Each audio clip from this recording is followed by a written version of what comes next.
My mother-in-law sat across from me and smiled as my husband slid the divorce papers across the mahogany table. "Sign it," he said, his voice completely hollow. She showed me everything. I looked down at the glossy photographs scattered next to my untouched champagne. They showed me walking into a hotel with another man. I looked at her, then slowly back at him. "Actually," I said, "let me show you what she did not want you to find. My name is Claire. I am 34 years old, and I never thought my marriage would end in a boardroom-style ambush at a Michelin-starred restaurant. Before I continue this story, let me know where you are watching from in the comments. And if you have ever had a toxic mother-in-law try to ruin your life, hit subscribe. Trust me, you will want to hear how I dismantled her entire empire." The evening had started like any other tense family dinner. We were at an exclusive French restaurant in downtown Chicago, a place my mother-in-law Catherine frequented to assert her dominance. At 62, Catherine was the director of her family elite charity board. She was a woman who treated every family interaction like a hostile corporate takeover. She wore her signature pearls and a smirk that always made my skin crawl. She deliberately ordered the cheapest house salad for me, while ordering the butter-poached lobster for my husband. It was her petty way of reminding me of my place. Richard, my husband of 5 years, sat beside her. He was a 35-year-old plastic surgeon, the golden boy of the family, and entirely dependent on his mother for social validation. I had just taken a sip of my sparkling water when Richard cleared his throat. He did not look me in the eye. Instead, he reached into his designer blazer and pulled out a thick manila envelope. He tossed it onto the table. The heavy thud silenced the soft classical music playing in the background. Divorce papers. Right on top of them were a dozen high-definition photographs. I stared at the images. There I was, or someone who looked exactly like me, wearing my favorite beige trench coat, entering the lobby of the Grand Marquis Hotel. Next to me was Daniel, a former corporate client of mine. The camera angle made it look like we were holding hands. In another photograph, we were standing too close by the elevators. My heart hammered against my ribs, but my brain did something else entirely. As an independent financial auditor, my entire career is built on finding discrepancies. I analyze complex data, uncover hidden financial truths, and spot lies buried in massive spreadsheets. I am trained to remove emotion from the equation and look strictly at the cold, hard facts. While any other wife might have burst into tears, begged for forgiveness, or screamed in denial, my eyes automatically scanned the photographs for data points. Catherine leaned forward, swirling her expensive red wine. "We know exactly what you have been doing behind his back." "Claire," she said, her voice dripping with absolute venom, "Richard is disgusted. You have broken the morality clause in the prenuptial agreement. You get nothing. Not the penthouse, not the clinic shares, absolutely nothing." She was practically vibrating with joy. Catherine had always hated me. I came from a working-class neighborhood, paid my own way through college, and refused to worship at the altar of her family trust fund. I built my auditing firm from the ground up. I even used my own hard-earned savings to help Richard open his private medical practice when his mother temporarily cut him off to teach him a lesson about obedience. But none of that mattered to her. I was just the commoner who had somehow infiltrated her perfect aristocratic lineage. Richard finally looked at me, his face twisted in fake betrayal. "How could you do this to me?" he asked loudly enough for the waiter walking by to hear. "I gave you a perfect life." I picked up the first photograph.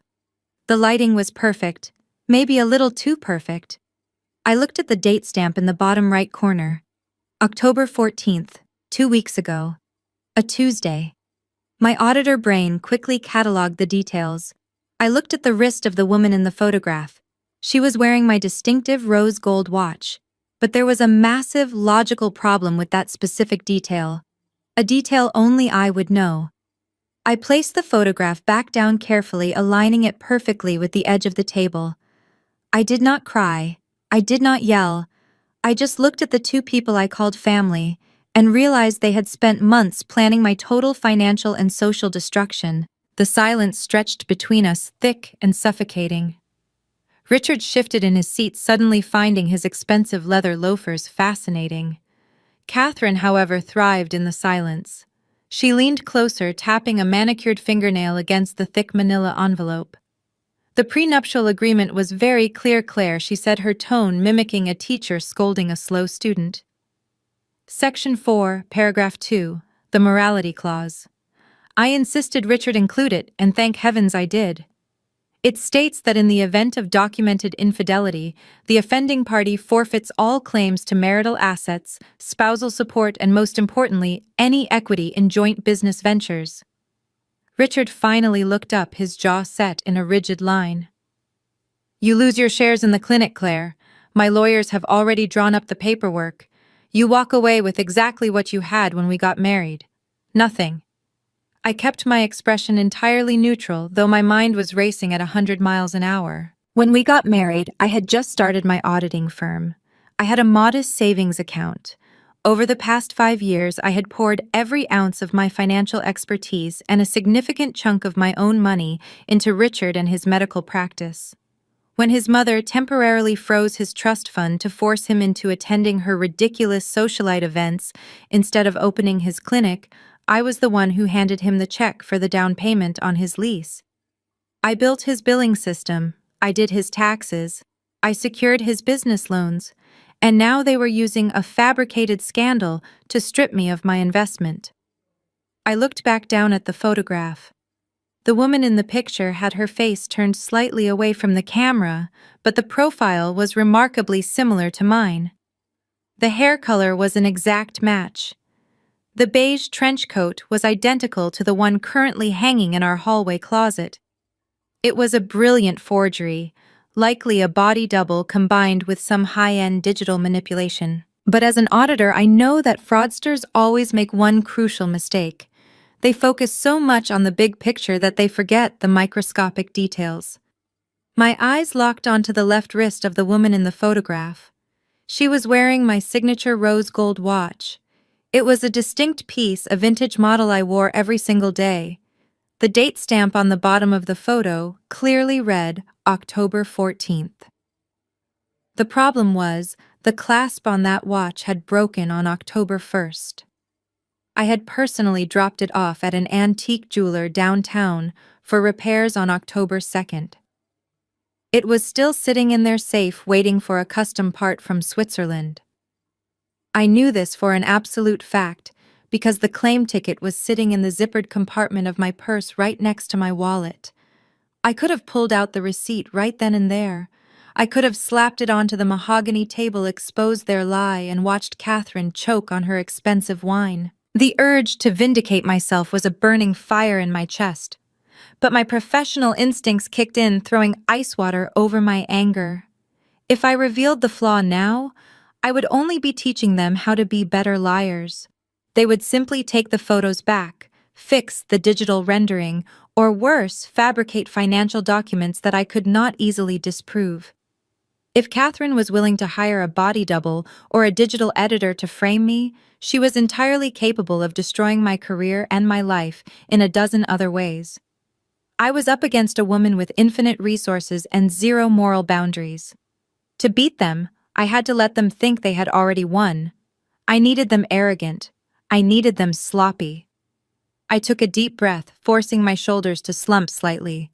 I let my eyes widen, mimicking the exact look of a woman who had just been caught red-handed. I looked at Richard, letting a tiny tremor enter my voice. "Is this really how you want to do this, Richard?" I asked softly. "After everything we built together." Richard puffed out his chest, emboldened by my apparent defeat. "You destroyed what we built the second you walked into that hotel room with Daniel." He snapped, his voice dripping with rehearsed righteous indignation. "Do not play the victim here, Claire. You brought this on yourself." Catherine slid a gold-plated pen across the table. It stopped right next to the divorce papers. "Sign the acknowledgement of receipt," she commanded. "It just proves you have been served the documents and the evidence. You have 48 hours to pack your things and vacate the penthouse." I stared at the pen. Then I picked it up.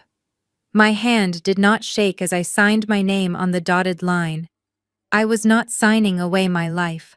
I was officially accepting their declaration of war. I slid the signed document back across the polished mahogany table.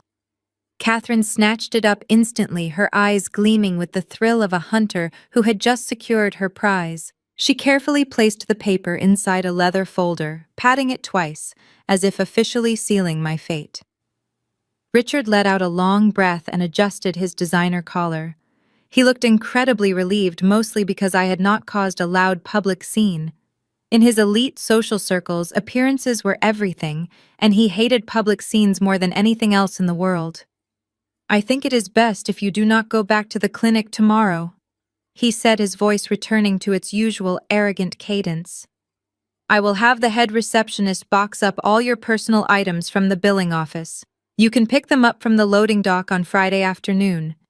And Claire, let us keep this civilized. I do not want you crying to any of the hospital board members about this." I stood up slowly, smoothing the wrinkles from my skirt. I picked up my purse and slung it over my shoulder. I looked at Richard, then at Catherine. They were already signaling the waiter for the check, completely dismissing me from their presence. "Civilized," I repeated, letting the word hang heavy in the air. "I can certainly be civilized. But before I go pack my entire life into a few cardboard boxes, I feel we should clarify one small detail about the events of October 14th. Catherine paused, her hand hovering over her crystal water glass. "What is there to clarify?" she snapped dismissively. "The photographic evidence is irrefutable. You are stalling." I reached into my purse and pulled out my smartphone. I tapped the screen a few times, navigating to an encrypted cloud folder I used for backing up all my vehicle data. Since I frequently drove to various corporate offices and high-security buildings, for my audits, I had installed a premium front and rear dashcam system on my car for liability purposes. What neither of them knew was that the system continuously uploaded high-definition footage directly to my private server. I placed the phone right in the center of the table and turned the volume all the way up. "Actually, Catherine, the evidence is quite fascinating," I said calmly. On the screen, a crisp video began to play. It was perfectly time-stamped, October 14th, exactly 2 hours before the supposed photograph of me and Daniel had been taken. The footage showed the busy valet loop at the Grand Marquis Hotel. Suddenly, a sleek black Bentley pulled directly into the frame. Catherine stiffened, her eyes locked onto the glowing screen. The valet opened the back door of the Bentley, and out stepped Catherine herself, wearing a highly distinctive emerald green coat and an oversized designer sun hat. She handed the valet a $100 bill, looking around nervously before walking straight into the main lobby. The video kept playing, showing her talking to a younger woman standing near the revolving doors. A woman who looked suspiciously like the person in the photograph they had just handed me. A woman wearing my exact beige trench coat. I paused the video right on a clear shot of Catherine speaking to the decoy. "It is strange," I said, leaning over the table. "You explicitly told Richard you were at a charity board luncheon all day on the 14th. Yet here you are at the exact same hotel at the exact same time, speaking to a woman who just happens to own the same coat as me. Setting up a staged photo shoot, perhaps." The color completely drained from Catherine's face. Her mouth opened, but absolutely no words came out. The smug, aristocratic armor she wore so proudly shattered in a single instant. She looked frantically at Richard, her hands trembling violently as she reached for her glass of wine. Her fingers slipped, knocking the expensive crystal over. The dark red liquid spilled across the pristine white tablecloth, spreading rapidly like a pool of blood. Richard stared at this frozen image on my phone, his jaw tight. For a split second, I saw genuine confusion in his eyes. He saw the truth right in front of him. But then a lifetime of psychological conditioning kicked in. He was a man whose entire lifestyle, social standing, and medical practice depended entirely on her massive trust fund. He could not afford to see his mother as the villain. He snatched my phone from the table and shoved it aggressively back toward me. "Are you completely out of your mind?" he hissed, his face turning an ugly shade of red. Do you actually think this proves anything at all? My mother was at that hotel because we already suspected you were cheating on me. She took the initiative. She hired a private investigator and went to the property herself to catch you in the act. You are twisting the narrative to save yourself from the consequences of your own disgusting actions. He was lying, and we both knew it. But he had made his final choice. He was going down with her sinking ship. I am done being generous with you, Richard spat, slamming his hand hard on the table. The 48-hour grace period is officially over. I want you out of my penthouse tonight. If you are not gone by the time I get home, I am calling building security and having you thrown out on the street like the trash you are. I picked up my phone, sliding it smoothly back into my purse. I looked down at the spilled wine dripping onto the floor, then back up at the two of them. I will be gone, I said, my voice steady and completely cold. But remember this exact moment, Richard. Remember that you chose to protect her over the truth, because when my audit of this family is done, there will be nowhere left to hide. 2 hours later, I stood on the rain-slicked pavement outside the towering glass and steel condominium building I used to call home. The Chicago wind whipped around me, biting through the thin fabric of my beige trench coat. At my feet sat 2 large suitcases, hastily packed with whatever essentials I could grab, before building security, tipped off by Richard, escorted me to the service elevator. The regular doorman, a man I had bought coffee for every Friday for 3 years, looked away, pretending not to see me shivering in the downpour. Catherine influence was already working its poison. I pulled my collar up against the freezing rain and pulled out my phone to hail a cab. Just as I unlocked the screen, a massive black SUV pulled up to the curb, splashing water over my boots. The passenger window rolled down. Get in, Claire. I leaned forward, squinting through the heavy rain. Behind the steering wheel sat Jamal, my brother-in-law. Jamal was a 34-year-old cybersecurity expert, brilliant, observant, and the only person in Richard's family who possessed a functioning moral compass. He was married to Nicole, Richard's younger sister. More importantly, Jamal was an African-American man from Detroit who had married into a family of old-money white aristocrats. We had an unspoken bond from day one, both of us forever viewed as outsiders who had somehow snuck through the back door of the country club. Jamal did not wait for me to answer. He threw the SUV into park, stepped out into the pouring rain without an umbrella, and tossed my heavy suitcases into the trunk like they weighed nothing at all. He slammed the trunk shut and jogged back to the driver's seat. I climbed into the passenger side, shivering as the warm air from the vents hit my soaked clothes. You did not have to come get me, I said, wiping rainwater from my forehead. If Catherine finds out you are helping me, she will make your life a living nightmare. Jamal let out a deep, booming laugh and pulled the SUV back into the heavy city traffic. Please, he said, his voice dripping with sarcasm. Catherine already hates me. I am just the diversity quota she parades around at her charity galas, so her billionaire friends can feel progressive. Behind closed doors, she still asks me if I know any good landscaping companies, because she assumes I must have a cousin in the business. She has been trying to get Nicole to divorce me since our wedding day. I'm not scared of that woman. I leaned my head against the cold window, the adrenaline of the evening finally wearing off, leaving behind a bone-deep exhaustion. How did you even know I was out here? I asked. Jamal tapped his fingers on the steering wheel. Nicole called me crying about 30 minutes ago. She said Catherine just hosted an emergency family Zoom call. According to your lovely mother-in-law, you were caught red-handed in a hotel room with a client, and Richard bravely threw you out to protect his honor. Nicole was hyperventilating, but I just hung up the phone and grabbed my car keys.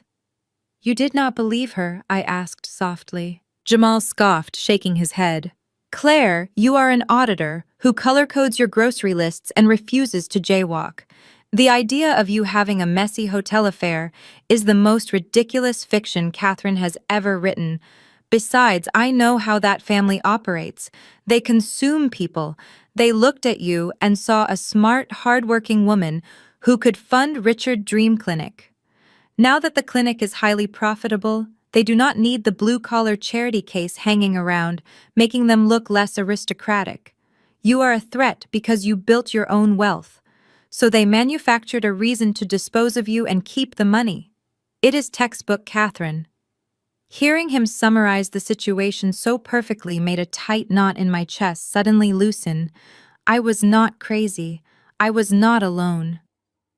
They faked the photos, Jamal, I said, my voice hardening. They hired a double and photoshopped the details. They are trying to trigger the morality clause in the prenup so I lose my clinic shares. Jamal tightened his grip on the steering wheel, his jaw clenching. I figured it was something like that. These people think because they have money, they can just rewrite reality to suit their needs. They think people like us, people who actually had to work for our degrees and our bank accounts, are just pawns on their chessboard. He took a sharp left turn, heading away from the downtown core and toward the quieter, tree-lined streets of his neighborhood. Well, he continued, a dangerous smile spreading across his face. They picked a fight with the wrong pawns.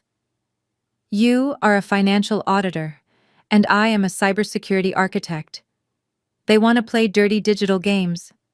Let them try. I have a guest room with your name on it, Claire. And more importantly, I have something you are going to want to see. Something I found while doing a routine security update on the family network last week. I turned to look at him, my heart rate picking up again, not from fear this time, but from anticipation. What did you find? I asked. Jamal pulled into his driveway, putting the SUV in park, before turning to look at me dead in the eye. Let us just say, Catherine is not as good at hiding her digital footprints as she thinks she is, he replied. Get your bags, we have work to do. The rain was coming down in sheets as Jamal and I hurried up the brick walkway to his house. Before we even reached the porch, the front door swung open. Nicole stood there, wrapped in a thick cardigan, her face pale and her eyes red from crying. She did not hesitate for a single second. She rushed forward, pulling me into a tight hug, right there in the freezing rain. I am so sorry, Claire, she whispered fiercely into my shoulder. I am so unbelievably sorry for what they are doing to you. Walking into their home felt like stepping into a different universe. It was warm, chaotic, and filled with the smell of cinnamon and roasting coffee. There were framed photos on the walls showing genuine smiles, a stark contrast to the sterile museum-like perfection of the penthouse I had just been thrown out of. Nicole handed me a dry towel and a steaming mug of tea. She looked at me with a determination I had rarely seen in her when Catherine was around. We are with you, Claire, she said firmly. Richard made his bed with that monster, but we are not going to let them destroy you. Jamal did not waste any time with pleasantries. He grabbed my arm and led me straight down the hallway to his home office. It was a massive room that looked more like a government control center than a typical study. 3 giant curved monitors dominated the heavy oak desk, glowing with lines of green and blue code. He gestured for me to sit in the leather chair beside him while he dropped into his own. Last Thursday, Catherine summoned me to the family estate. Jamal began, his fingers already flying across the mechanical keyboard. She was complaining that her private laptop was running too slowly and demanded I fix it immediately. Standard rich person IT support. I told her I needed to run a full diagnostic and backup before wiping the hard drive to speed it up.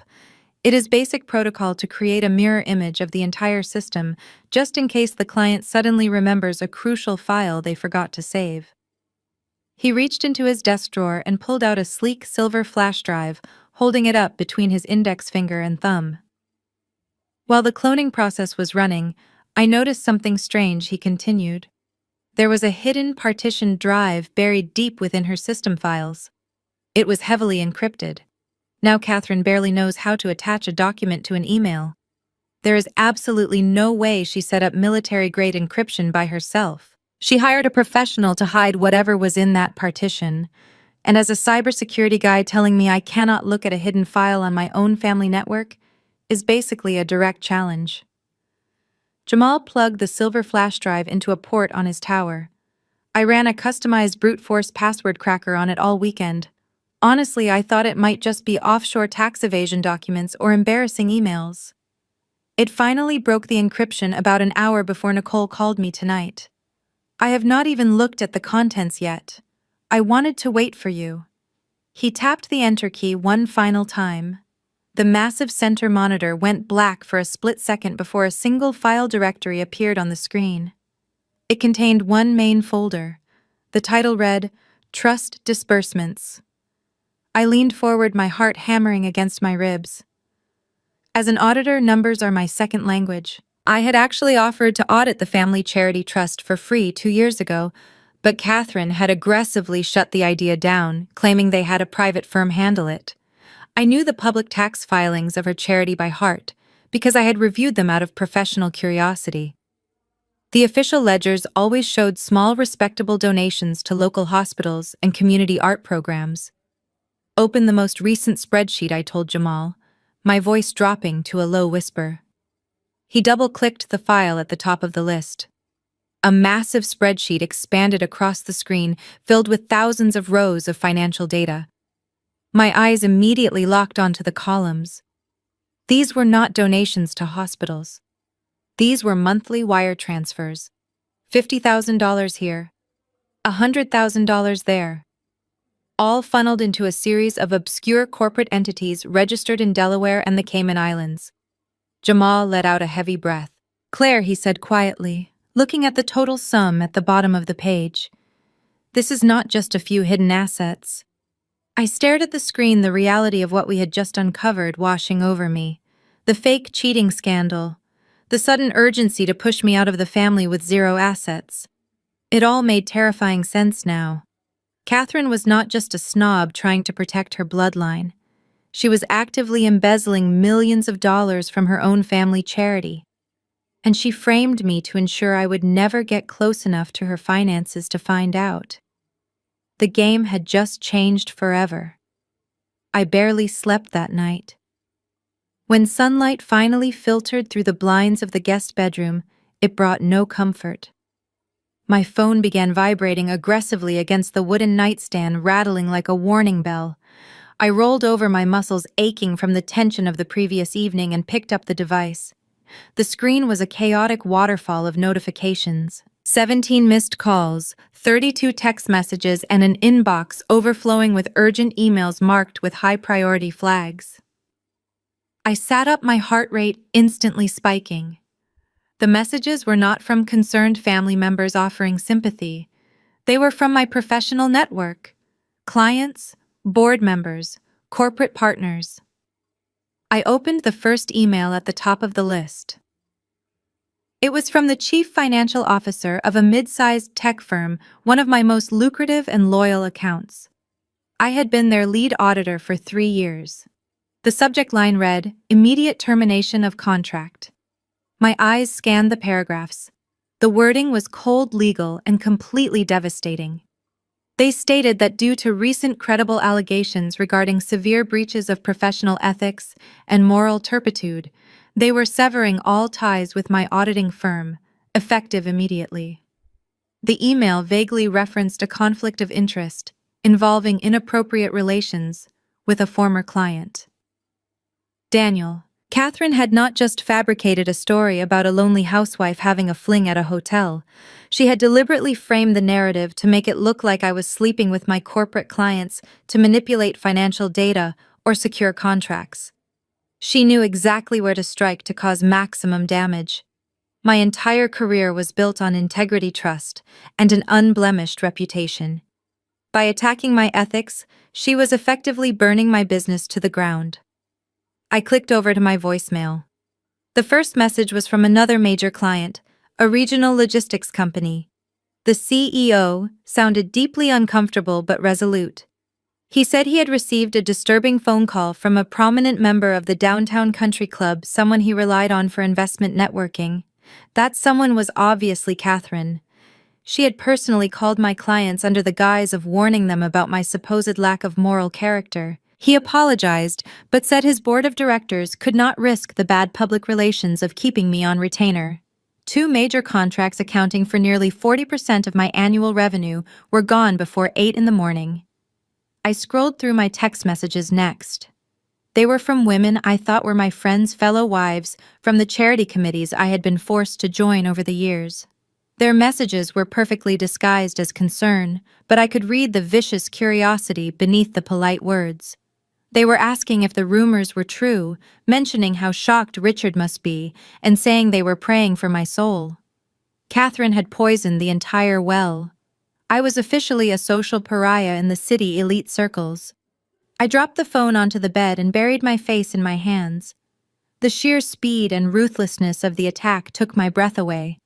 She was not just trying to force me out of the family with an empty bank account. She wanted me entirely destitute, unemployable, and thoroughly humiliated.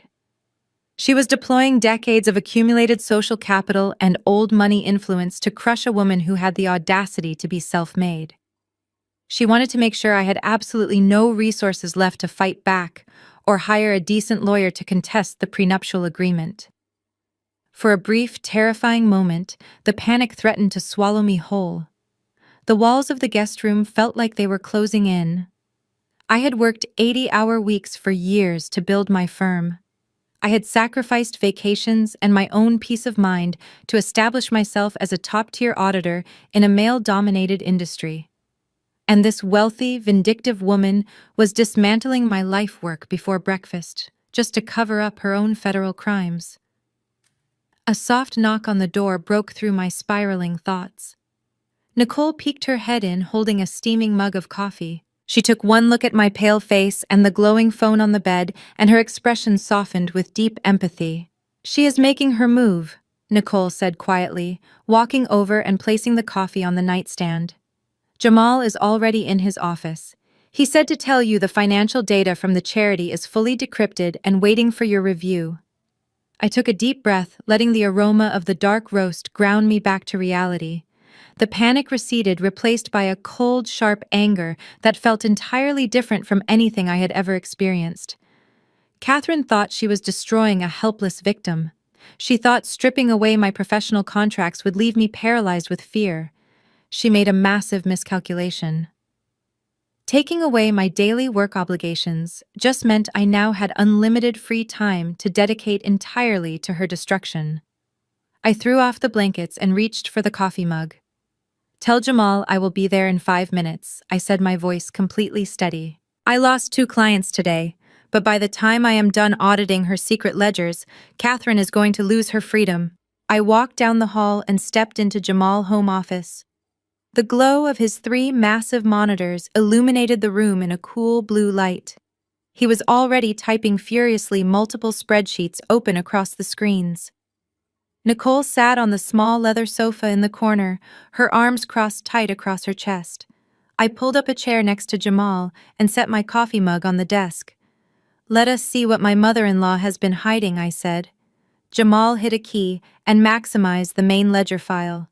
"I spent the last hour running a basic sorting algorithm on these wire transfers," he explained.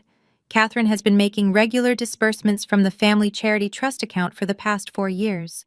The official tax returns she files with the government claim these funds go to various local community programs and educational initiatives. But the internal routing numbers paint a completely different picture." I leaned in closer, my eyes scanning the columns of data. As a financial auditor, I have spent my entire career tracking where money comes from and exactly where it goes. People can lie, but numbers never do. I pointed to a recurring transaction listed on the screen. "Look at this one," I said.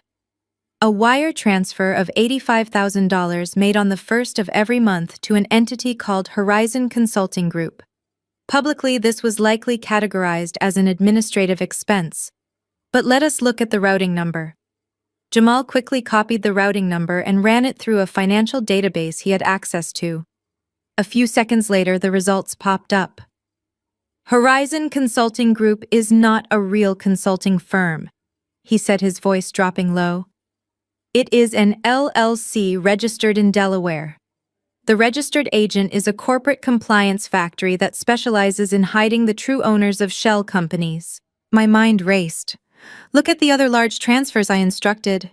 Jamal scrolled down the list. There were dozens of them. Apex Educational Services received $120,000. Summit Community Outreach received 90,000. Every single one of these so-called charities or consulting firms was just a front. They were all shell companies registered in states with strict corporate secrecy laws. Pull up the total aggregate amount transferred to these shell companies over the last 48 months. I said, my heart pounding against my ribs. Jamal highlighted the columns and ran the calculation. The number that flashed at the bottom of the screen made Nicole gasp from the sofa. $4.2 million. Catherine had siphoned over $4 million from a tax-exempt foundation. This was no longer just a bitter mother-in-law trying to protect her aristocratic family. This was a massive, highly coordinated financial crime. This is wire fraud, I said, staring at the staggering number. It is embezzlement on a federal scale. If the FBI gets a hold of this ledger, Catherine is looking at 10 to 15 years in a federal penitentiary. Nicole stood up and walked over behind us, staring at the screen in pure disbelief. I cannot believe it, she whispered. The charity was my grandfather's legacy. She is using it as her personal piggy bank. But why? The family trust already gives her an enormous allowance. Why risk federal prison to steal from her own charity? That is exactly what we need to figure out, I replied. Embezzlers do not just hoard cash in shell companies for no reason. They need that money to fund something they cannot pay for openly. We need to find out where the money goes after it hits those Delaware accounts. Jamal cracked his knuckles, a determined look settling on his face. Tracing money through Delaware shell companies is difficult, he said. But it is not impossible if you know how to look for digital leaks. Whoever set up these accounts for her had to leave a trail. An email address, an IP login, a secondary bank transfer. Give me a few hours to dig into the routing history of Horizon Consulting Group. I will find out whose pocket this money is actually ending up in. I nodded, feeling a cold sense of purpose settle over me. Catherine had tried to destroy my career this morning by accusing me of unethical behavior. Meanwhile, she was running a multi-million-dollar fraud scheme right under everyone's noses. My cell phone suddenly buzzed on the desk, shattering the intense silence in the room. I looked down at the screen. It was a text message from Richard. He was demanding I come back to the penthouse to collect the rest of my belongings immediately under the watchful eye of his corporate lawyer. The real war was only just beginning. I stared at the glowing screen of my phone. The text from Richard was completely devoid of any warmth. It simply read, "Be at the building lobby at 2:00 sharp. My attorney will escort you upstairs to pack the rest of your clothes. Do not be late." I showed the message to Jamal and Nicole. Jamal immediately pushed his chair back from his desk and stood up. "I am coming with you," he said firmly. "There is no way I am letting you walk into an ambush with Richard and his legal attack dogs alone." I shook my head, slipping my phone into my pocket. "No," I replied. "If you come with me, Catherine will know we are working together. Right now, she thinks I am completely isolated, terrified, and desperate. We need her to keep believing that. I will handle Richard and his lawyer. You stay here and keep tracking those Delaware shell companies. Find out exactly who is receiving that $4 million. Jamal hesitated, but eventually nodded, sitting back down at his glowing monitors. "Be careful, Claire," he warned. "They are trying to back you into a corner and break your spirit." An hour later, I stepped out of a taxi and walked through the heavy glass doors of the luxury high-rise building I used to call home. The lobby was a massive expanse of imported marble crystal chandeliers and velvet seating areas designed to intimidate outsiders. Usually, it was a quiet, dignified space, but today, the atmosphere was incredibly thick with tension. Richard was standing near the front desk wearing a tailored navy suit that probably cost more than my first car. Standing right next to him was a tall, sharp-featured man carrying a thick leather briefcase. I instantly recognized him as Gregory Preston, the aggressive corporate attorney Catherine kept on a massive retainer for the family business. As I walked toward them, I noticed several of my former neighbors lingering in the lobby. Mrs. Gable, a wealthy socialite from the penthouse across from ours, suddenly stopped checking her mail. Mr. and Mrs. Kensington pretended to be deeply engrossed in a conversation near the elevators, but their eyes tracked my every move. Catherine had done her work perfectly. The entire building had been infected with the fake cheating rumors. Richard did not even say hello. He just crossed his arms and looked at me with an expression of profound disgust. "You are exactly on time," Gregory Preston said, stepping forward and blocking my path to the elevators. "I am Mr. Preston, representing your husband. Before we allow you access to the premises, we have a few ground rules to establish." His voice was intentionally loud, echoing off the marble walls. He wanted the neighbors to hear every single word. It was a calculated performance designed to publicly humiliate me, to strip away my dignity before I even stepped foot in the elevator. "You will be given exactly 45 minutes to collect your remaining clothing and personal toiletries." Gregory continued, pulling a clipboard from his briefcase. "You are strictly forbidden from taking any financial documents, electronics belonging to the estate, or items of significant value, including jewelry gifted to you during the marriage. Building security will be standing by the door the entire time. If you attempt to cause a scene or take anything that does not belong to you, we will have you arrested for trespassing and theft." I could hear Mrs. Gable gasp quietly behind me. The whispers grew louder. Richard looked incredibly smug, clearly enjoying the power dynamic. He thought I would break down crying or run out of the lobby in shame. Instead, I stood perfectly still. I looked at Gregory Preston, then at Richard, and finally around the lobby at the gossiping neighbors. My training as an auditor had taught me how to handle hostile environments. When corporate executives tried to intimidate me during an audit, I never matched their anger.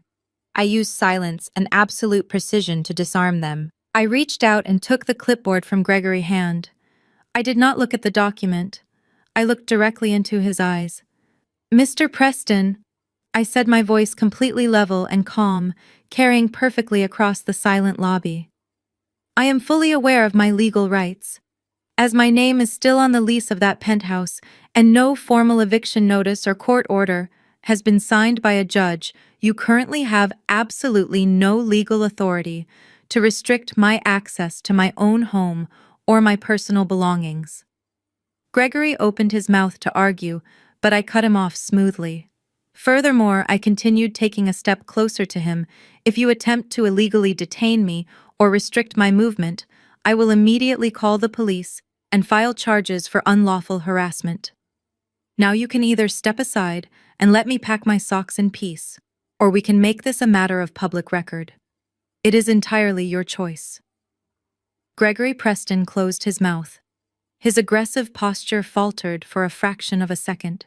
He glanced at Richard, clearly not expecting the disgraced penniless wife to quote tenancy laws back at him. I did not wait for his permission. I shoved the clipboard back against his chest, stepped around him, and pressed the button for the elevator. The silver doors slid open with a soft chime. I walked inside, turned around, and looked out at Richard. His smug expression had vanished, replaced by a look of nervous confusion. "Are you coming to supervise me, Richard?" I asked coldly. "Or do you need your mother to hold your hand in the elevator?"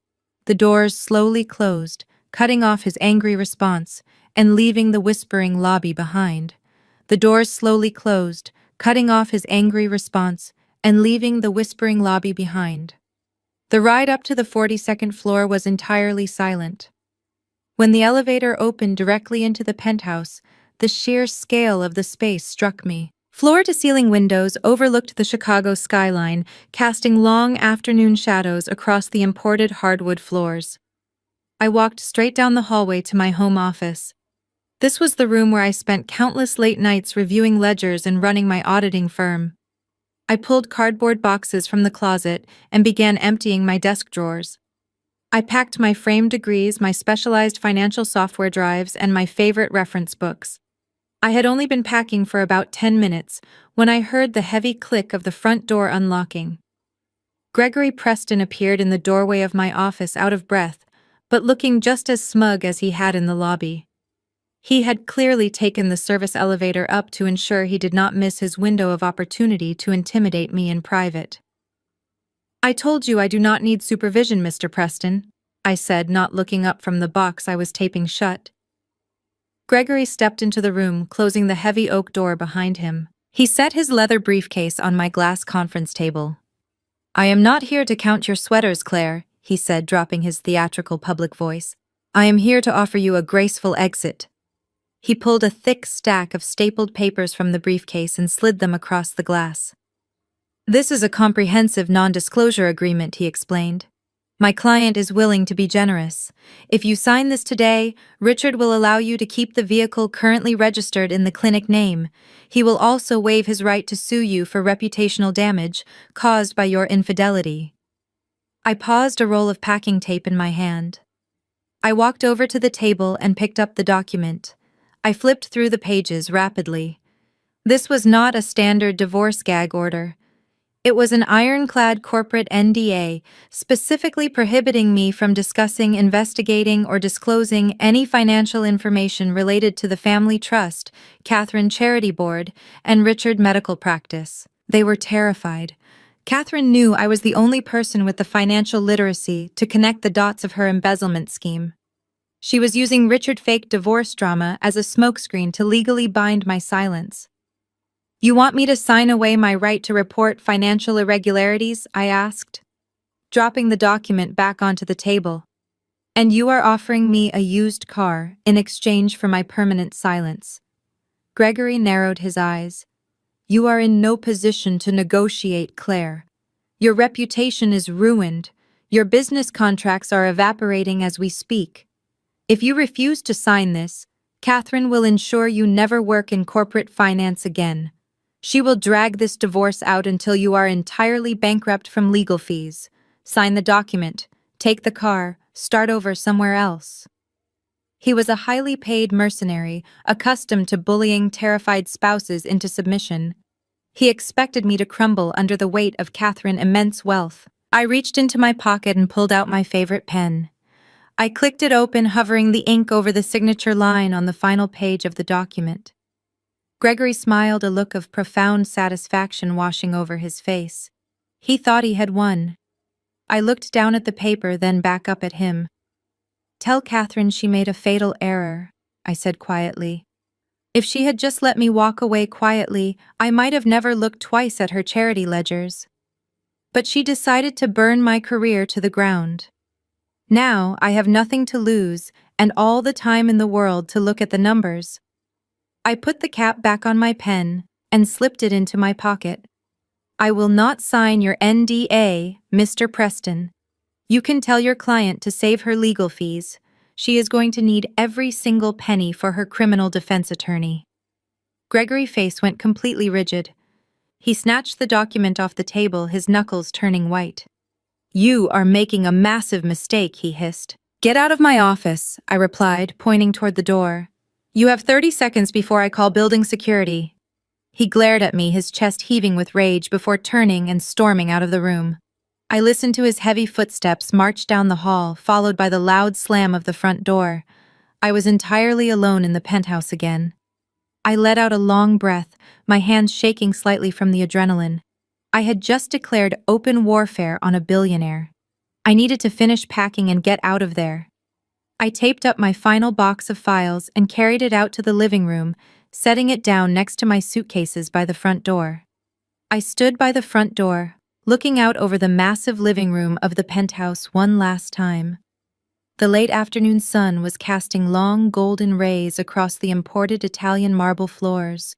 The silence was absolute. In just 48 hours, my entire life had been uprooted, systematically dismantled by a family that treated people like disposable assets. I checked my pockets to make sure I had my phone and my keys. My hand brushed against the fabric of my coat pocket, and I realized something was missing. I had lost my favorite silver pen. It was a heavy, custom-engraved piece I used to sign every single audit report for my firm. I had used it earlier to refuse Gregory Preston and his ridiculous non-disclosure agreement, but in the adrenaline rush of kicking him out of my office, I must have misplaced it. I retraced my steps mentally.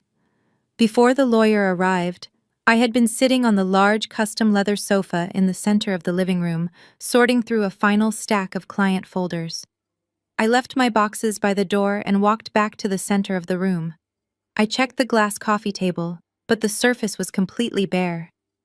I sighed, kneeling down next to the sofa. I ran my hand along the deep crevices between the heavy leather cushions, hoping to feel the familiar cold metal of the pen. The sofa was ridiculously oversized, something Richard had insisted on buying to impress his colleagues. My fingers slipped deep into the gap between the middle and corner cushions. I felt something hard. I grasped it and pulled it out. It was not my silver pen. I stared down at the object in my hand. It was a cheap black plastic prepaid smartphone, the kind of burner phone you could buy for $30 at any corner convenience store. I turned it over in my palm, my brow furrowing in confusion. Richard was a man entirely obsessed with status. He refused to wear a watch that cost less than a luxury car and upgraded his high-end smartphone every single time a new model was released.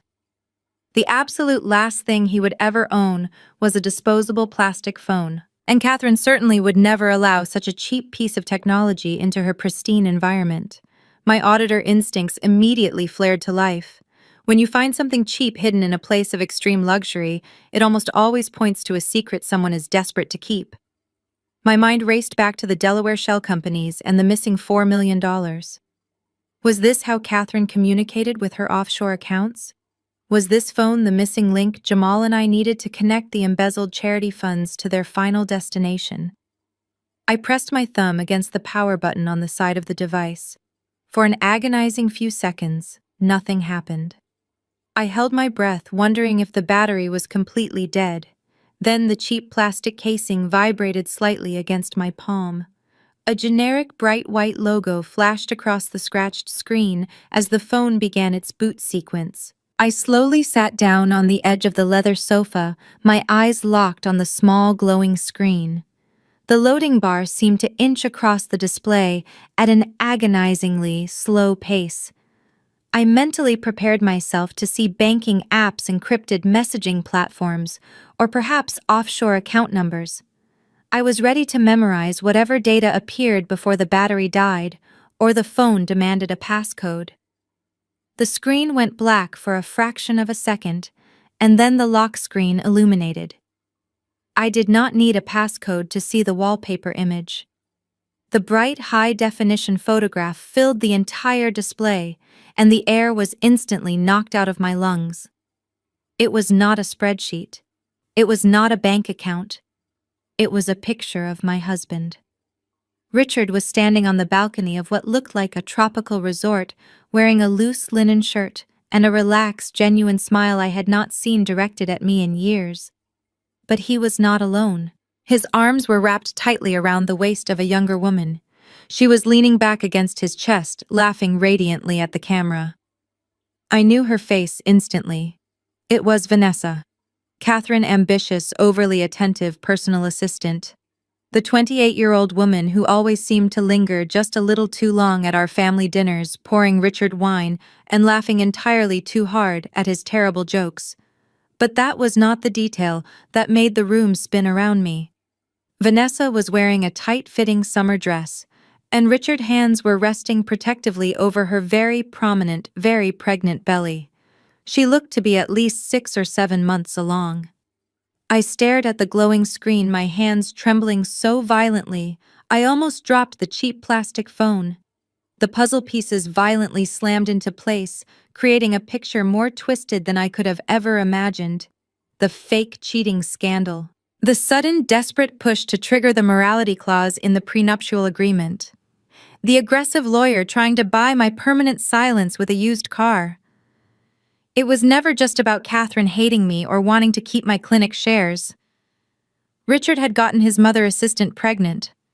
In the state of Illinois, if I divorced him for infidelity, the prenuptial agreement would be entirely invalidated, and I would be entitled to half of his massive estate and the medical practice.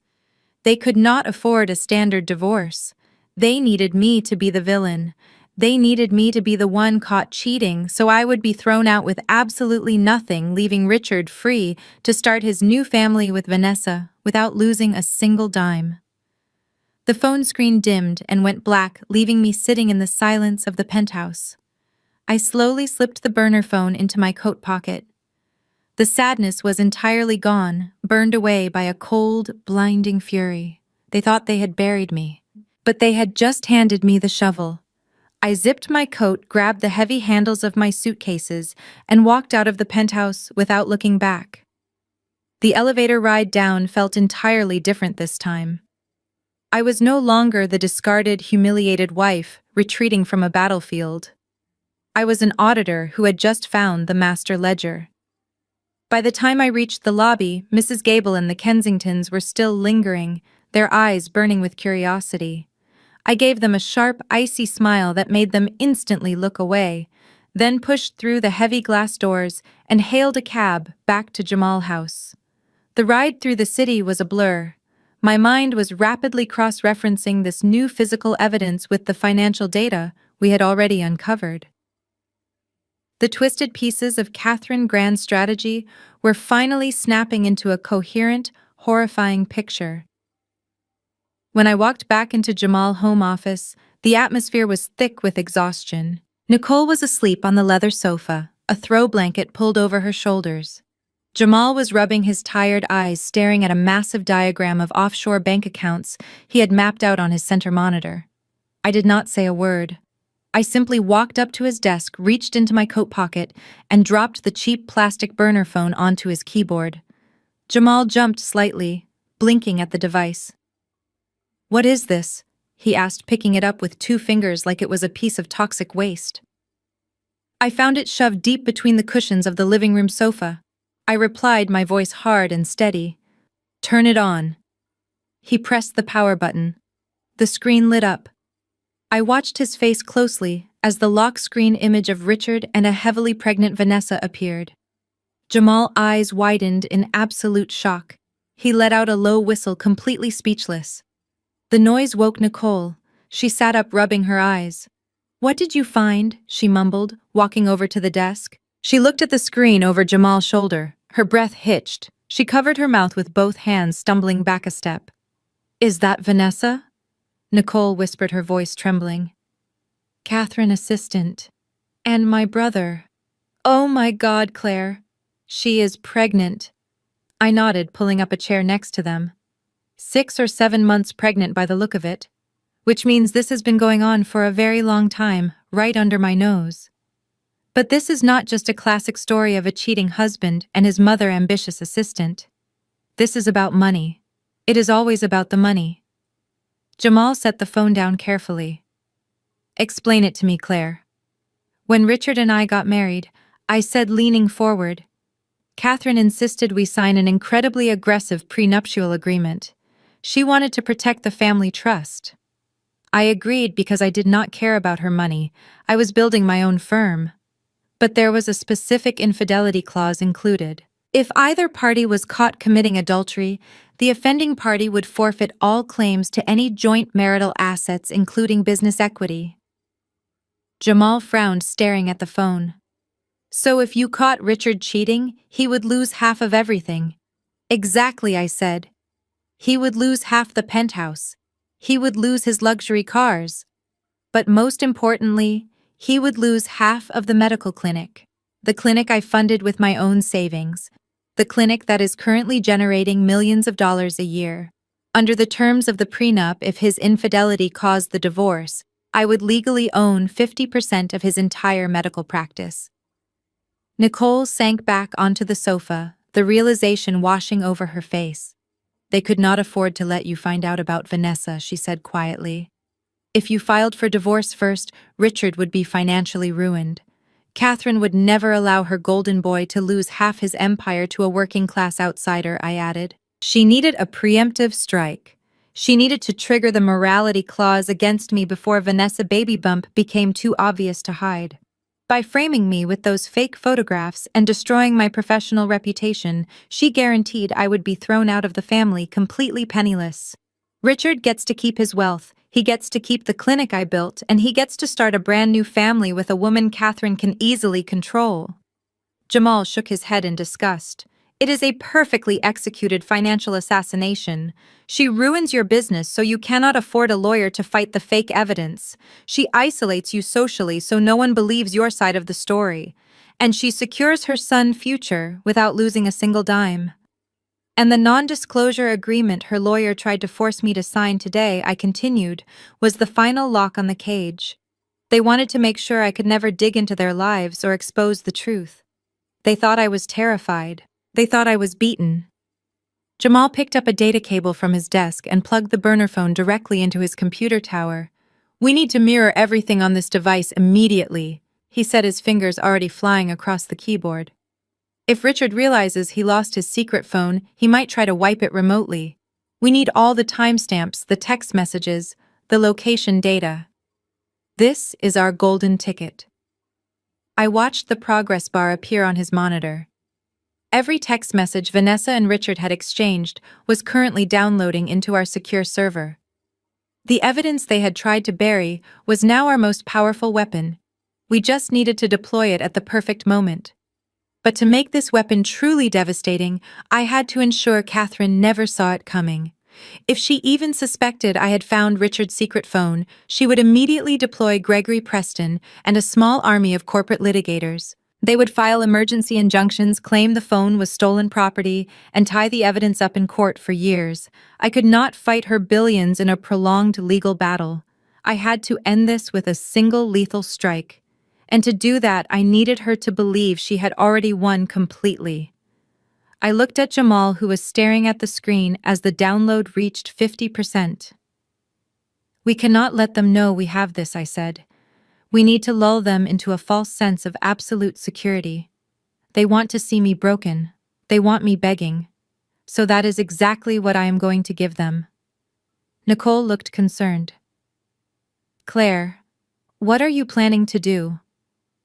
I pulled my own cell phone out of my pocket.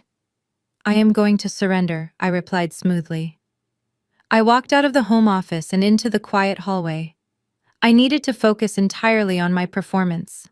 As an auditor, I was used to masking my emotions, keeping a perfectly neutral face, while executives lied to me about their balance sheets. Now I had to do the exact opposite. I had to manufacture despair. I closed my eyes and thought about the sheer injustice of the last 48 hours. I thought about the loss of my clients, the betrayal of the man I had supported for 5 years, and the absolute viciousness of Catherine's scheme. I let the genuine anger rise in my chest, but I forced it upward, transforming the fury into a trembling breath and a highly convincing sob. I opened my eyes, letting them fill with tears, and dialed Catherine's personal number. The phone rang 4 times. I knew she was looking at the caller identification, savoring the moment, debating whether to even answer. On the 5th ring, the line clicked open. "Hello," Catherine said. Her voice was pure ice, devoid of any human empathy. "Catherine, please do not hang up," I said, allowing my voice to crack perfectly on the last syllable. I pressed my hand against the wall, taking a ragged, shallow breath to make it sound like I had been crying for hours. "I have nothing to say to you, Claire," she replied haughtily. "My attorney made you an incredibly generous offer this afternoon. You threw it back in his face. Your arrogance is matched only by your stupidity. You will hear from Richard's legal team on Monday morning, and they will not be nearly as polite. Please," I sobbed, forcing a desperate plea into the receiver. "I am so sorry. I was just so angry and confused today. But I see it now. I see that I cannot fight you. You have ruined my business. My clients are gone. I have barely any money left in my personal checking account to even hire a lawyer. You have taken absolutely everything from me." There was a pause on the other end of the line.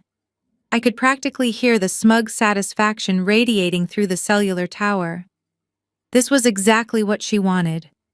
Total submission. "You brought this entirely on yourself," Catherine said, though her tone was noticeably lighter, laced with triumphant superiority. "You forgot your place. You thought you could operate on our level." I know, I whimpered, wiping a completely dry cheek. "I just want this to be over. I cannot take the public humiliation anymore.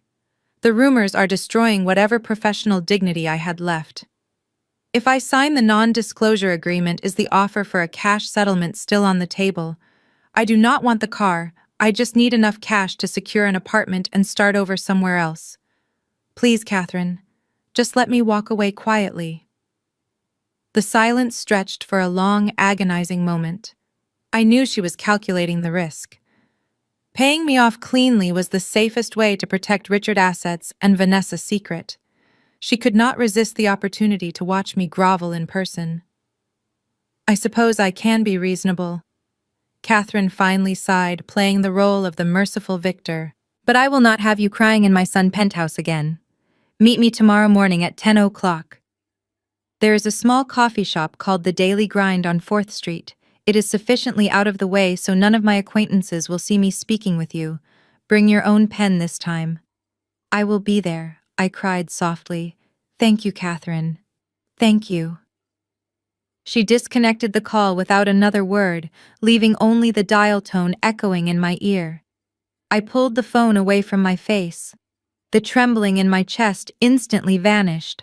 The fake tears dried in the cool air of the hallway. I stood up completely straight, my face returning to an icy, emotionless mask. I walked back into the home office where Jamal and Nicole were waiting anxiously. Jamal looked at my expression. You got her. I nodded, sliding my phone back into my pocket. Tomorrow morning at 10. She thinks she is coming to buy my silence for pennies. I looked at the computer screen. The download bar had reached 100%.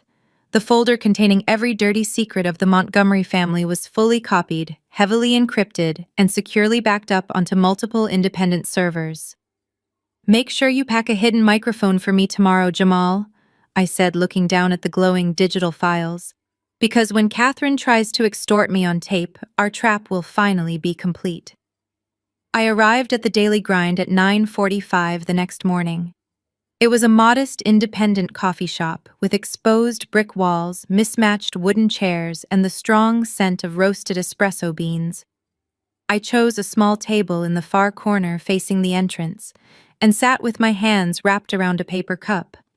Hidden beneath the collar of my thick wool sweater was a microscopic lapel microphone Jamal had wired for me just an hour earlier. It was currently transmitting crystal-clear audio directly to his secure server. At exactly 10 o'clock, the bell above the door chimed. Catherine walked in wearing a tailored charcoal suit, leather gloves, and oversized designer sunglasses. She stood near the entrance for a moment, looking around the bustling cafe with an expression of profound disgust. She looked as though the mere act of breathing the air in a middle-class establishment might give her a terminal disease. She spotted me in the corner and marched over her high heels, clicking sharply against the scuffed hardwood floor. She did not bother to buy a coffee or acknowledge the barista. She simply pulled out the wooden chair across from me and sat down, keeping her sunglasses firmly on her face. You look absolutely terrible, Claire Catherine said. Her voice was laced with a cruel deep satisfaction. I had intentionally skipped makeup this morning, letting the dark circles under my eyes show. I had also styled my hair to look slightly unkempt, adding perfectly to the illusion of a defeated, broken woman. I looked down at my hands, forcing my shoulders to slump. I have not been sleeping, I replied, making sure my voice trembled just enough to sound pathetic. Catherine scoffed, opening her expensive leather handbag. She pulled out the exact same thick stack of papers Gregory Preston had tried to force on me the day before in the penthouse. She placed the non-disclosure agreement on the small table. Then she pulled out a crisp piece of paper and slid it directly across the wood toward me. It was a certified cashier check. I looked down at the printed amount. $50,000. It was an absolute insult. The medical clinic I had funded and built from the ground up was worth at least $6 million. My share alone was worth $3 million. She was offering me a fraction of a penny on the dollar to completely disappear from their lives. 50,000, I whispered, looking up at her and letting a single tear slip down my cheek. Catherine, that will barely cover a few months of rent and basic living expenses while I try to rebuild my auditing business. You know I lost my 2 biggest clients yesterday because of those awful rumors you spread about me. That is the price of crossing my family. Catherine sneered, leaning closer to the table so she could lower her voice. You should consider yourself incredibly lucky that I am giving you anything at all. You are a working-class nobody who tried to latch on to my son. I am giving you a generous severance package. I sniffled, wiping my nose with the sleeve of my sweater. But it is not fair. Richard is the one who wanted the divorce. Fairness is a concept for poor people, Claire, she replied coldly. Here are your options. If you do not sign this non-disclosure agreement right now, I will personally ensure that every corporate board in this city receives an anonymous dossier detailing your supposed ethical violations with your clients. You will never work as an auditor again in this state. I will bury you in so much legal debt you will be bankrupt by Christmas. So take the money, sign the paper. Keep your mouth shut and leave Richard alone. The hidden microphone under my collar captured every single syllable. She had just explicitly threatened to destroy my career and bury me in fraudulent litigation to coerce me into signing a legal document. That was textbook criminal extortion. She was handing me the exact weapon I needed. I picked up my pen. I let my hand shake violently and act worthy of a Hollywood award. I slowly signed my name at the bottom of the non-disclosure agreement. Legally, an agreement signed under documented duress to cover up a crime was entirely unenforceable. But Catherine did not know I was recording. To her, this was a legally binding victory. I picked up the $50,000 check and slipped it into my purse, playing the part of the desperate wife taking whatever scraps she was thrown. Catherine immediately snatched the signed document off the table, a triumphant smile spreading across her face. Smart girl, Catherine said, standing up and smoothing her jacket. Now I expect you to be entirely out of the state by the end of the week. Do not ever contact my son again.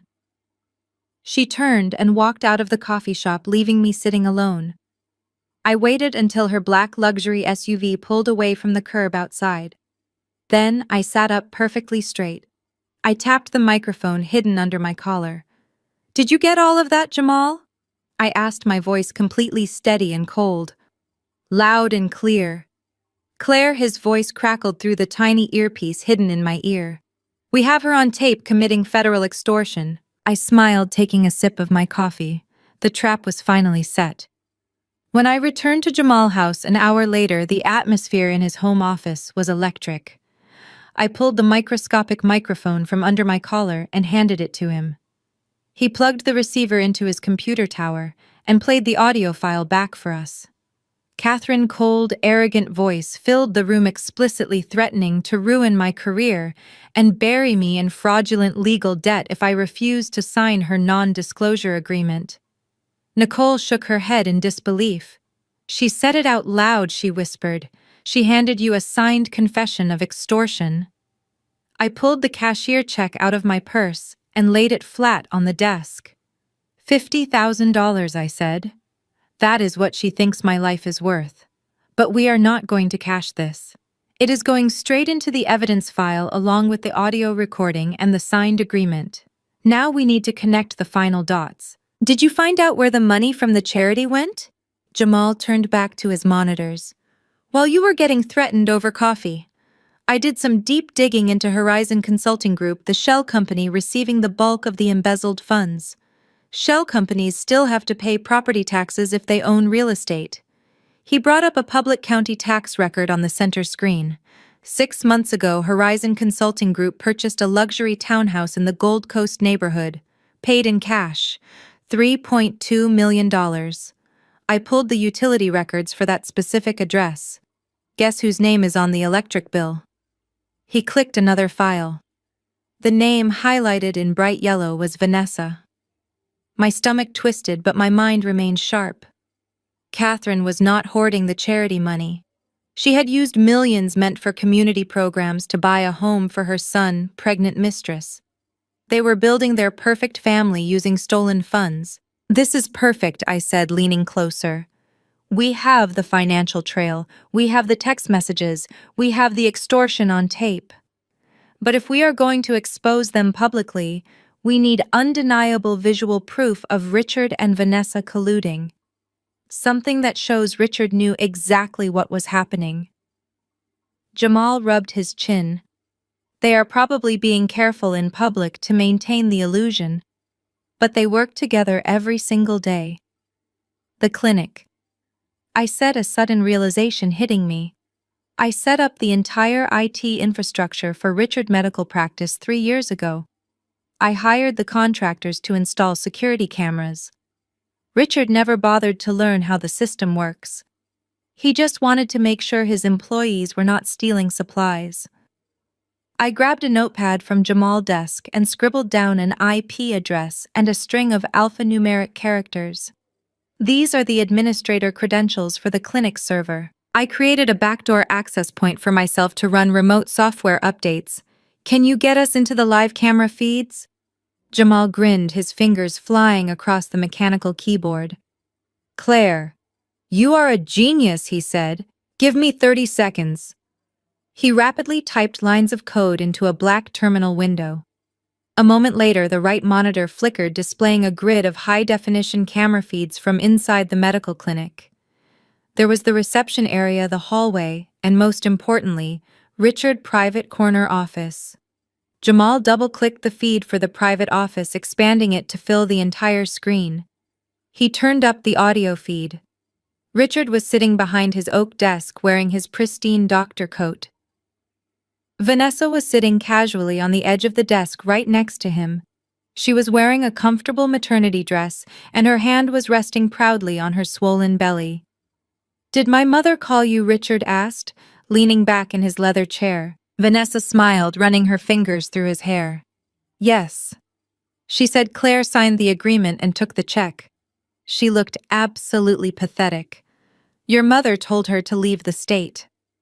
Richard let out a sigh of relief, running his hands over his face. Thank God, he said. I thought she was going to fight us for the clinic shares. I thought she was going to drag this out and ruin everything. Vanessa leaned and kissed him. You do not have to worry about her anymore, Richard. We finally got rid of her.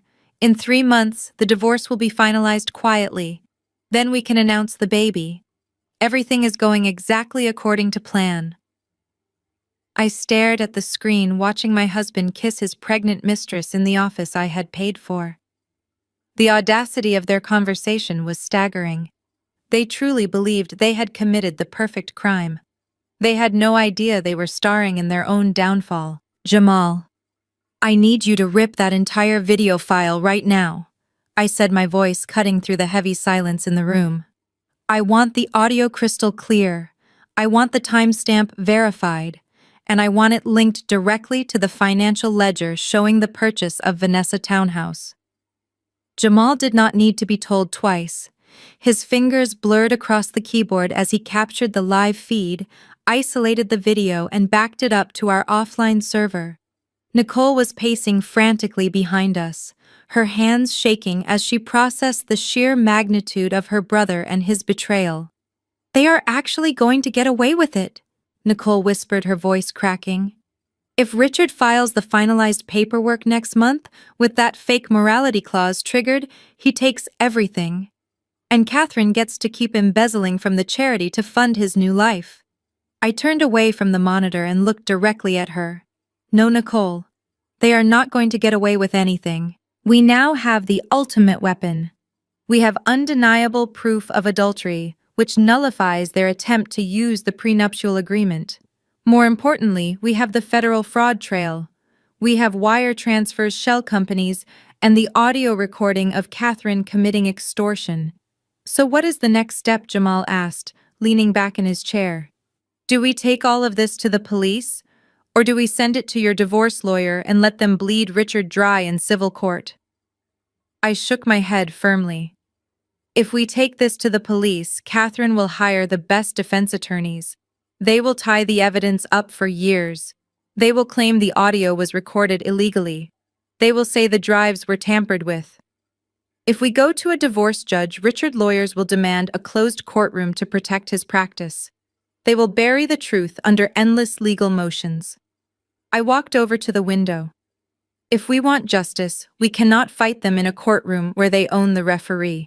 We have to fight them in the one place they cannot control, the court of public opinion.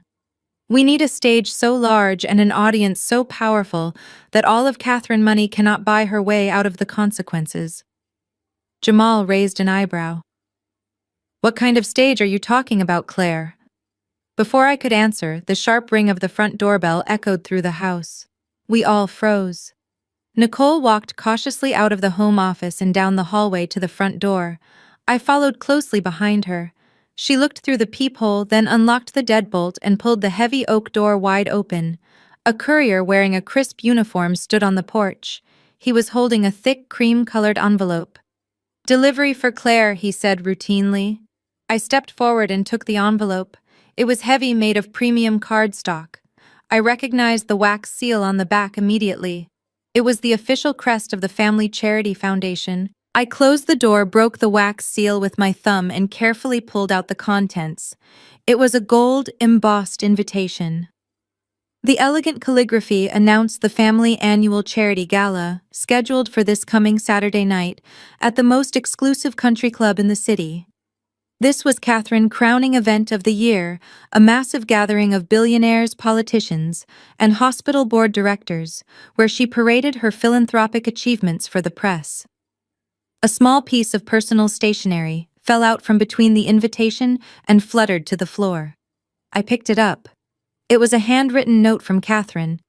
Her cursive handwriting was elegant, but the message was pure venom. It read, "I am sending you this to remind you of the world you no longer belong to. Your name has been permanently removed from the guest list and given to someone who actually deserves to be there. Stay away, trash." Nicole read the note over my shoulder and gasped. She is so unbelievably cruel. She is probably bringing Vanessa as Richard's official date. I looked at the gold-embossed invitation, then down at the hateful handwritten note. A slow, genuine smile spread across my face for the first time in days. The perfect stage had just presented itself on a silver platter. All of Catherine's wealthy donors, all of Richard's hospital board members, and all of the local press would be in one room. Claire Jamal asked, stepping into the hallway. "What is it?" I handed the note to Nicole and held up the gala invitation. "Catherine just invited us to her own execution," I said, my smile widening. "She told me to stay away, but I would absolutely not miss it for the world." Saturday evening arrived with a crisp chill. I stood in front of the full-length mirror in the guest bedroom examining my reflection. I was not wearing the conservative gowns Catherine usually forced me to buy. Tonight I was wearing a dress I bought months ago, but never had the courage to wear. It was a floor-length silk gown in a deep, striking emerald green. The color perfectly complemented my features, but more importantly, it was the exact shade of the coat Catherine wore when she set up my fake cheating photos. It was a calculated psychological strike. The dress hugged my figure, featuring an elegant open back and a thigh-high slit that allowed for commanding movement. I paired it with my signature rose gold watch, the jewelry that proved their narrative was a lie, and black stiletto heels. My makeup was razor sharp. I did not look like a defeated ex-wife. I looked like an executioner.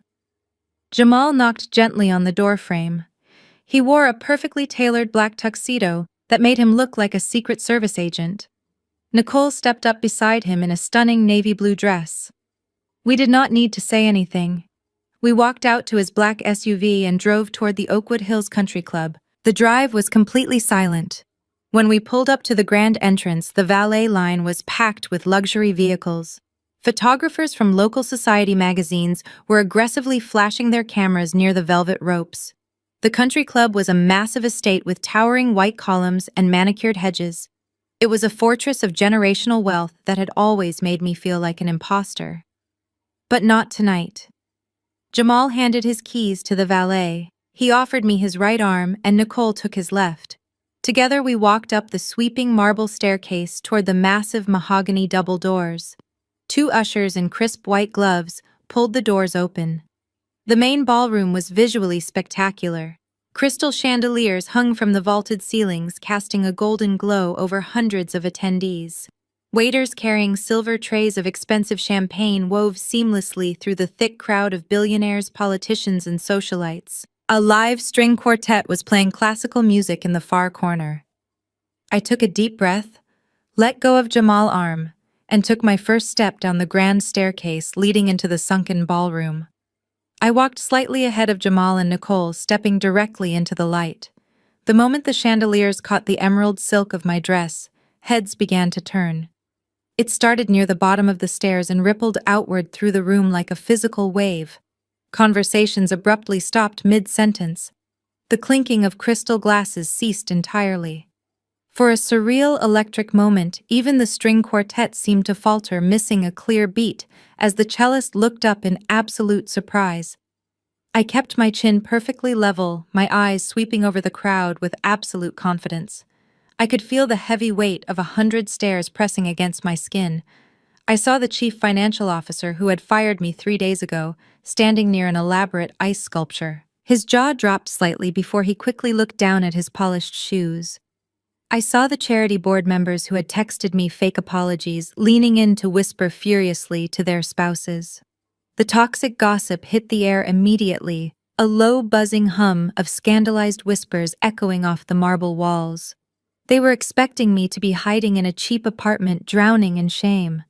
They were absolutely not expecting me to walk into the most exclusive event of the year, looking like I owned the building. "Look at her," a woman in a silver sequined dress hissed loudly to her companion as I walked past. I heard she slept with 3 of her corporate clients just to secure audit contracts. She has no shame showing her face here. I did not flinch. I did not break my stride. I stopped, turned to the woman, and offered her a cold, polite smile that made her instantly turn away in deep embarrassment. I grabbed a glass of champagne from a passing waiter and took a slow, deliberate sip. I felt Jamal step up close behind my right shoulder. "Target acquired," he murmured quietly. I followed his gaze directly across the sea of expensive suits and designer gowns. Standing near the main presentation stage holding court with a group of wealthy hospital investors was Catherine. She was wearing a massive diamond necklace and her signature smug expression. Beside her stood Richard, looking perfectly groomed and entirely oblivious to my arrival. And standing just behind Richard, holding a clipboard and trying to look inconspicuous, was Vanessa. The entire cast of my tragedy was assembled in one place. The curtain was finally about to rise. I began my approach across the ballroom floor, Jamal walking confidently on my right and Nicole on my left. The crowd parted for us like the Red Sea, giving me a clear, unobstructed path toward the stage. Catherine was in the middle of a boisterous laugh, charming a silver-haired state senator, when her eyes caught the sudden movement in the crowd. Her laughter died instantly. The heavy diamond necklace seemed to tighten around her throat, as her face contorted from aristocratic charm to raw, unfiltered panic. She aggressively tapped Richard on the shoulder. He turned still, holding a crystal glass of scotch, and froze completely. His jaw clenched so tight I thought his teeth might shatter under the pressure. But it was Vanessa who reacted with actual calculated movement. She set her clipboard down on a high cocktail table, her eyes narrowing with vicious intent. She saw me not as a defeated ex-wife, but as a direct threat to the massive fortune she was currently incubating. Vanessa stepped away from Richard and deliberately intercepted my path. She flagged down a passing waiter and smoothly lifted a full glass of dark Cabernet Sauvignon from his silver tray. I saw the cold calculation in her eyes. As a financial auditor, I read physical cues the same way I read tax returns. I knew exactly what she was going to do 3 seconds before she actually did it. But I did not alter my course. I let her approach. She stepped directly into my path, pretending to look over her shoulder at the stage, and then swung her arm violently back. The dark red wine flew from the crystal glass in a wide arc, splashing heavily across the front of my emerald silk gown. The liquid soaked into the expensive fabric, instantly leaving dark, ruinous stains down my waist and thigh. The cold wine seeped through to my skin, a stark contrast to the boiling anger in my chest. Several people nearby gasped loudly. A hush fell over our immediate section of the ballroom. Jamal tensed beside me, his large frame shifting as if preparing to intervene, but I raised a single finger to stop him. This was my battle, and I was going to fight it my way. "Oh my goodness," Vanessa gasped, her voice artificially loud to ensure everyone in our vicinity heard her fake apology. "I am so incredibly sorry. I did not see you there. But then again, no one expected you to be here. You really should not wear fine silk if you are so prone to making a complete mess of yourself. She stepped closer, invading my personal space, under the guise of trying to hand me a tiny, useless cocktail napkin. She dropped the theatrical volume and lowered her voice to a venomous whisper, meant only for me.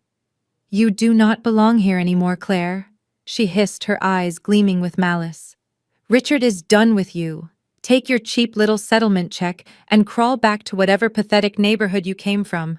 Trash like you should never wear our colors anyway." The old Claire might have slapped her across the face. The old Claire might have turned around and run to the bathroom in tears of humiliation. But the woman standing in that ballroom was a loaded weapon with the safety turned completely off. I did not break eye contact. I did not even look down at the ruined dress. Instead, I took a half step forward, closing the distance between us, until we were mere inches apart. I leaned in, bringing my lips right next to her ear. I could smell her expensive perfume, the exact same brand Catherine always wore. "You are extremely bold for a woman who is 31 weeks pregnant," I whispered, my voice completely smooth and chillingly calm. "Let us do the math. That puts your exact due date on January the 12th. A winter baby. How beautiful for you and Richard.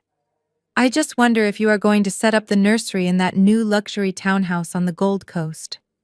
You know, the property registered to Horizon Consulting Group, purchased with $3.2 million of stolen charity funds." I pulled back just enough to watch the physical reaction. It was absolutely spectacular. The smug, victorious smirk vanished from Vanessa's face as if it had been wiped away by a physical blow. The blood drained from her cheeks so fast she looked like a ghost standing under the bright crystal chandeliers. Her eyes widened in sheer, unadulterated terror. She opened her mouth, but only a dry, choking sound came out. Her free hand instinctively flew down to protect her swollen belly, a protective movement I was certain several sharp-eyed socialites in the crowd noticed immediately. She took a stumbling step backward, the empty wine glass shaking violently in her trembling fingers. "You look a little pale, Vanessa," I said, raising my voice back to a conversational volume for the surrounding guests to hear clearly. "You should really sit down and drink some water. Extreme stress is incredibly dangerous for someone in your delicate condition." I offered her a brilliant, terrifying smile. Then, completely ignoring the dark stains soaking my dress, I walked right past her paralyzed form and continued my steady, unrelenting march straight toward the stage.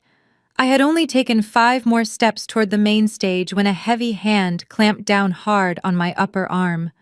The grip was tight enough to bruise fingers digging painfully into my skin through the ruined silk of my dress. Before I could even turn my head, I was violently yanked to the right.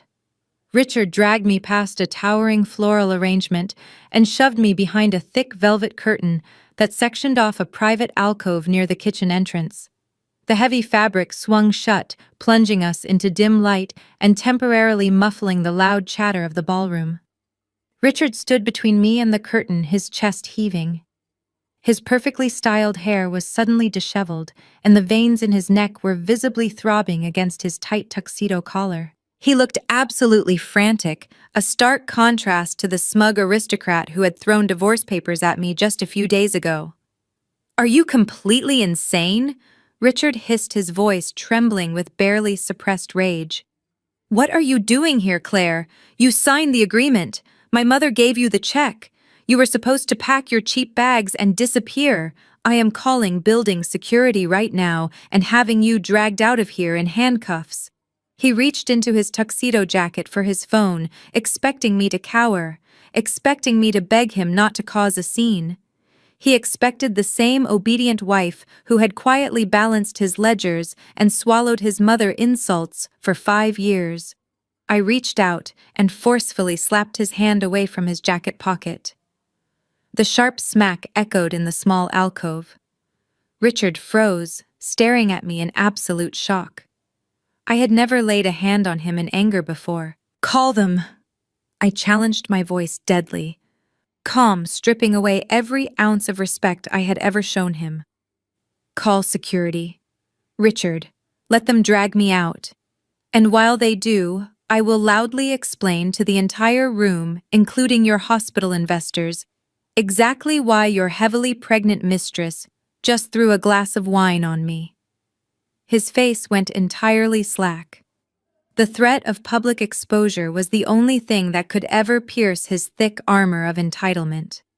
He swallowed hard, his eyes darting back toward the velvet curtain, as if terrified someone was already listening. "You do not know what you are talking about," he stammered, though his voice lacked any real conviction. "You are delusional. Stop playing the brilliant surgeon," Richard snapped, stepping closer and forcing him to back up against the wall. "You are terrible at it. I know everything. I know about Vanessa. I know about the baby. I know the cheating scandal was a pathetic manufactured lie to trigger the morality clause so you could keep my clinic shares and start your new family without losing a dime." He opened his mouth, but I did not give him a single second to formulate another lie. "You are 35 years old," I continued my words, hitting him like physical blows, "and you are still absolutely nothing without a woman propping you up. When your mother cut you off, you came crying to me. I took my hard-earned savings and bought the lease for your medical practice. I built your billing infrastructure. I handled your corporate taxes. I made you look like a successful, independent man. But you are not independent. You are just a parasite moving from one host to the next." Richard stared at me, his eyes wide and panicked. The golden boy facade was completely gone, leaving only a terrified, insecure man-child. "And when you got Vanessa pregnant and realized I would take half of the clinic in a divorce, what did you do?" I asked, leaning in closer. "Did you act like a man and face the consequences of your own infidelity?" "No. You ran straight back to Mommy. You hid behind Catherine's skirts and let her do your dirty work. You let her hire the private investigators. You let her threaten my clients. You are a coward, Richard. A weak, pathetic coward who cannot even manage his own affairs." "I do not need you," he spat back, though his voice cracked humiliatingly. "I have the clinic. I have my mother trust fund. You are nothing to me." "You really think Catherine is protecting you?" I asked, letting a cold, mocking laugh escape my lips. "You really think she bought that townhouse for Vanessa out of the goodness of her heart? You are a puppet, Richard, and you are so completely blinded by your own arrogance that you cannot see the strings." I reached out and adjusted his crooked bow tie, patting his chest firmly. "Enjoy the gala, golden boy," I whispered. "It is going to be the last party you ever attend where people actually respect you." I turned my back on him, pushed the heavy velvet curtain aside and stepped back out into the brilliant light of the ballroom. I left him standing in the shadows, completely paralyzed, gasping for air, as if I had just ripped the oxygen straight out of his lungs. As I walked back onto the main floor, a loud chime echoed through the room. A waiter was striking a crystal glass with a silver spoon. The crowd began to naturally gravitate toward the massive stage at the far end of the hall. The main event was finally starting. It was time to give Catherine the spotlight she so desperately craved. I navigated through the sea of whispering guests and found Jamal and Nicole standing near the front of the stage.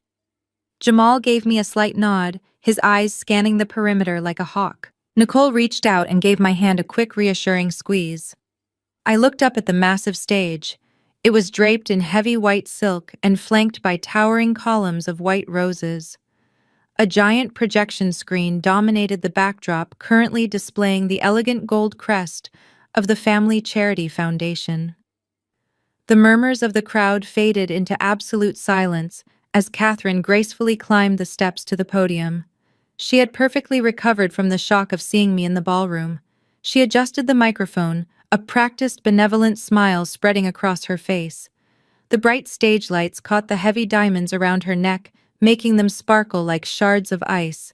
"Welcome, distinguished guests, friends and family," Catherine began, her voice echoing powerfully through the state-of-the-art sound system. Her tone was completely different from the venomous hiss she had used at the coffee shop. It was warm, inviting, and dripping with manufactured sincerity. "Tonight we gather not just to celebrate the achievements of our foundation, but to honor the very cornerstone of our success: integrity. I felt my stomach churn at the word. The sheer audacity of a woman who had embezzled $4 million standing in front of the city elite and lecturing them on integrity was staggering. For over 4 decades, our family has dedicated itself to the betterment of this city. Catherine continued, placing a hand over her heart. We have built hospitals. We have funded community programs. We have lifted up those who could not lift themselves. But philanthropy is not just about writing checks. It is about moral character. It is about family values. It is about setting an example of unwavering righteousness in a world that so often loses its way. The crowd nodded in solemn agreement. A few wealthy socialites near the front row actually dabbed their eyes with expensive linen handkerchiefs. Catherine was a master manipulator, playing the room like a perfectly tuned instrument. Recently, our family has faced our own severe trials, she said, lowering her voice to a somber, emotional pitch. Her eyes briefly scanned the crowd, deliberately ignoring my presence in the front row. We have endured betrayal from those we trusted most. We have learned the hard way that not everyone shares our absolute commitment to honesty and marital fidelity. A fresh wave of whispers rippled through the ballroom. People turned their heads, trying to spot me in the crowd. She was actively weaponizing the fake cheating scandal on a public stage, using my supposed infidelity to make herself and her family look like tragic noble victims. It was a brilliant, highly calculated public relations move. By making herself the victim of a lying daughter-in-law, she cemented the loyalty and sympathy of her billionaire donors. But true families do not break under pressure, Catherine declared, her voice rising in a crescendo of triumph. We rely on our faith, our bond, and our unshakable moral compass. And that brings me to the most important announcement of the evening. She paused dramatically, turning her head toward the velvet curtain on the side of the stage. After many years of leading this incredible foundation, I have decided it is time to step down as director, Catherine announced, smiling warmly. It is time to pass the torch to the next generation, to a man who exemplifies everything our family stands for. A brilliant surgeon, a devoted son, and a man of absolute uncompromising honor. Please welcome the new director of the Family Charity Trust, my son, Dr. Richard Montgomery. The ballroom erupted into thunderous applause. Richard slowly walked out from behind the velvet curtain. He looked incredibly pale and his smile was tight and forced. The confident, arrogant swagger he usually carried was completely gone, replaced by the nervous, jerky movements of a man walking straight to the gallows. He had just heard my threat in the alcove. He knew exactly what I was capable of, and he knew I was standing right in the front row watching him. He stepped up to the podium and embraced his mother. The crowd cheered louder, completely oblivious to the rotting core of the family they were applauding. Catherine beamed with absolute pride, raising Richard hand in the air like a victorious prize fighter. They stood there, soaking in the adulation, basking in the warm glow of their own lies. I looked at Jamal, who held his phone near his waist thumb, hovering over the bright screen. The trap was fully prepared. They believed they were completely untouchable. They were incredibly wrong. The curtain was falling. The applause slowly died down as Richard leaned into the microphone. He cleared his throat, his eyes darting frantically across the front row until they locked directly onto mine. I offered him a slow, deliberate smile. The color completely drained from his face again. He gripped the edges of the wooden podium so tightly his knuckles turned white. He looked like a man standing on the edge of a steep cliff, waiting for a strong gust of wind to push him over the edge into the abyss. "Thank you." Richard stammered, his voice lacking the powerful, commanding resonance his mother had just demonstrated so effortlessly. "It is an incredible honor to step into this role today. My mother has built a legacy of unparalleled transparency and absolute dedication to this community." He choked slightly on the word transparency. He knew I was the only person in the room who understood exactly how hollow and hypocritical that word truly was. I watched him swallow hard, his throat bobbing nervously above his expensive silk bow tie. He glanced over to the side of the stage where Vanessa was standing near the heavy velvet curtains. She was no longer looking at him with adoring, supportive eyes. She was staring directly at me, her arms wrapped defensively over her stomach, her face still pale and stricken from our brief encounter in the ballroom. She knew something was terribly wrong, but she had absolutely no idea the magnitude of the storm that was about to hit them both. While Richard stumbled through his heavily rehearsed speech about community outreach and family duty, I shifted my attention to the far left corner of the expansive ballroom. A small team of audio-visual technicians was clustered around a massive soundboard and projection control desk, hidden safely in the shadows behind a row of tall potted palms. Standing right in the middle of them, wearing a black polo shirt, dark slacks, and a professional communication headset, was Jamal. He blended in perfectly with the event staff. Earlier in the evening, while the elite guests were busy drinking imported champagne and gossiping about my ruined reputation, Jamal had put his brilliant cybersecurity skills to physical use. He had quietly intercepted the main high-definition video feed running from the control desk to the massive projector hanging from the vaulted ceiling. Working quickly in the dark, he had hardwired a secure bypass receiver directly into the internal system, effectively hijacking the entire visual display of the venue. The remote control panel for that bypass receiver was currently glowing quietly on the screen of the small digital tablet, hidden inside my emerald clutch purse. Richard mercifully wrapped up his brief, uninspiring speech to a round of polite applause from the audience. He looked desperate to step away from the microphone and escape the heavy scrutiny of my unblinking gaze. But Catherine immediately stepped back up to the podium, gently but firmly pushing her son aside to reclaim the spotlight. She simply could not let him have the final word. She was the grand architect of this empire, and she demanded the final bow for herself. She raised both her hands, commanding the wealthy crowd to quiet down. Before we open the dance floor and begin the silent auction, Catherine announced, her voice echoing perfectly through the massive room. I want to share a visual journey with all of you. Our production team has spent the last month putting together a short film highlighting the greatest achievements of the Family Foundation over the past 12 months. It is a beautiful testament to what we can accomplish when we prioritize morality, family loyalty, and the greater good of this great city. Catherine gestured expansively toward the back of the room. The technicians at the soundboard hit a switch, and the massive crystal chandeliers above us slowly dimmed until they were nothing more than a faint golden glow.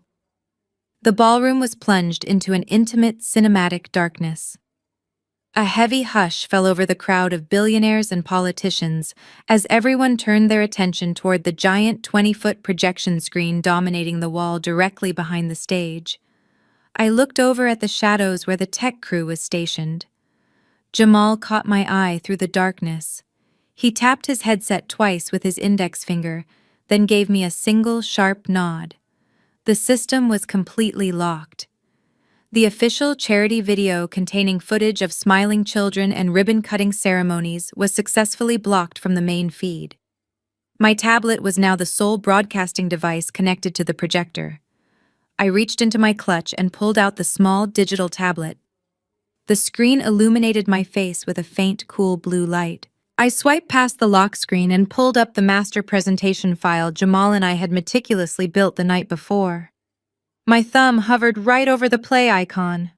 Up on the stage, Catherine smiled radiantly at the audience. She looked toward the control desk in the back, entirely unaware that her empire had already been infiltrated. Please, Catherine, commanded her voice ringing out crystal clear in the quiet, expectant darkness. Roll the video. Let us show everyone exactly who we really are. I looked up at Catherine, standing proudly in her diamonds, then down at the glowing screen in my hands. With pleasure, I whispered to myself.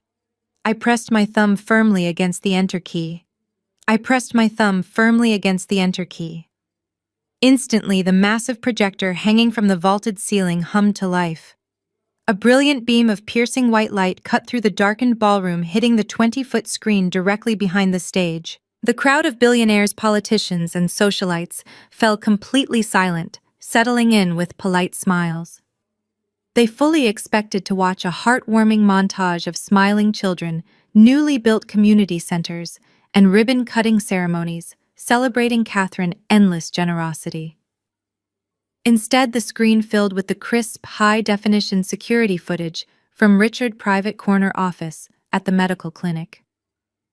The timestamp in the bottom corner glowed bright red, proving the video was recorded just 24 hours ago.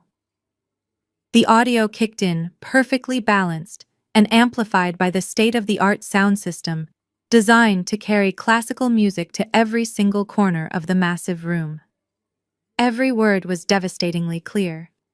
"Did my mother call you?" Richard's voice boomed through the ballroom, vibrating against the marble floors. On the giant screen, Richard was sitting casually behind his heavy oak desk, looking relaxed and arrogant. Vanessa was perched right on the edge of the desk next to him. She was wearing her tight maternity dress, her hand resting protectively and proudly on her swollen belly. A collective sharp gasp rippled through the front rows of the audience like a sudden gust of wind. The wealthy women who had just been dabbing their eyes with linen handkerchiefs during Catherine's speech suddenly froze, their jaws dropping in unison. The clinking of glasses ceased entirely. "Yes," Vanessa's voice echoed back, undeniably hers. She said Claire signed the agreement and took the check. She looked absolutely pathetic. "Your mother told her to leave the state." The ballroom erupted. It started as a low murmur of profound shock and instantly escalated into a chaotic roar of scandalized voices.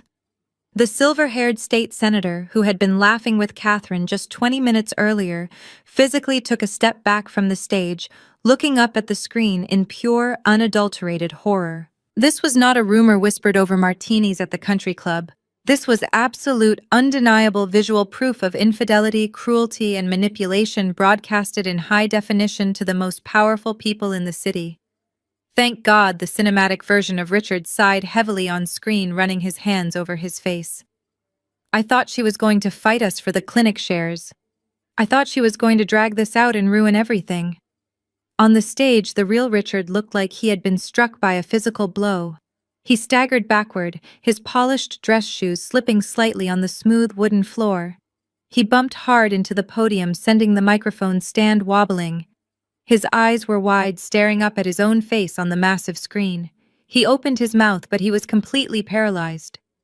The Golden Boy facade was entirely stripped away, leaving a terrified, exposed fraud. He looked down at the crowd, then over at me, standing in the front row in my ruined emerald dress. I did not blink. I just offered him a cold, hard stare as I watched his entire world crumble. Vanessa leaned in and kissed him on the screen. "You do not have to worry about her anymore, Richard. We finally got rid of her. In 3 months, the divorce will be finalized quietly. Then we can announce the baby." The real Vanessa, standing near the velvet curtains on the side of the stage, let out a piercing, hysterical sob. She covered her face with both hands, tears streaming down her carefully powdered cheeks, smearing her expensive makeup. The glamorous, victorious illusion she had built for herself shattered into a million sharp pieces. She turned and tried to run behind the heavy curtain to hide, but her high heel caught on the fabric. She stumbled awkwardly against the stage rigging, weeping loudly.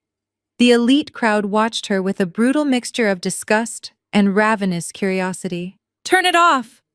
Catherine suddenly screamed. Her benevolent, charitable persona was completely gone, replaced by a frantic, screeching panic.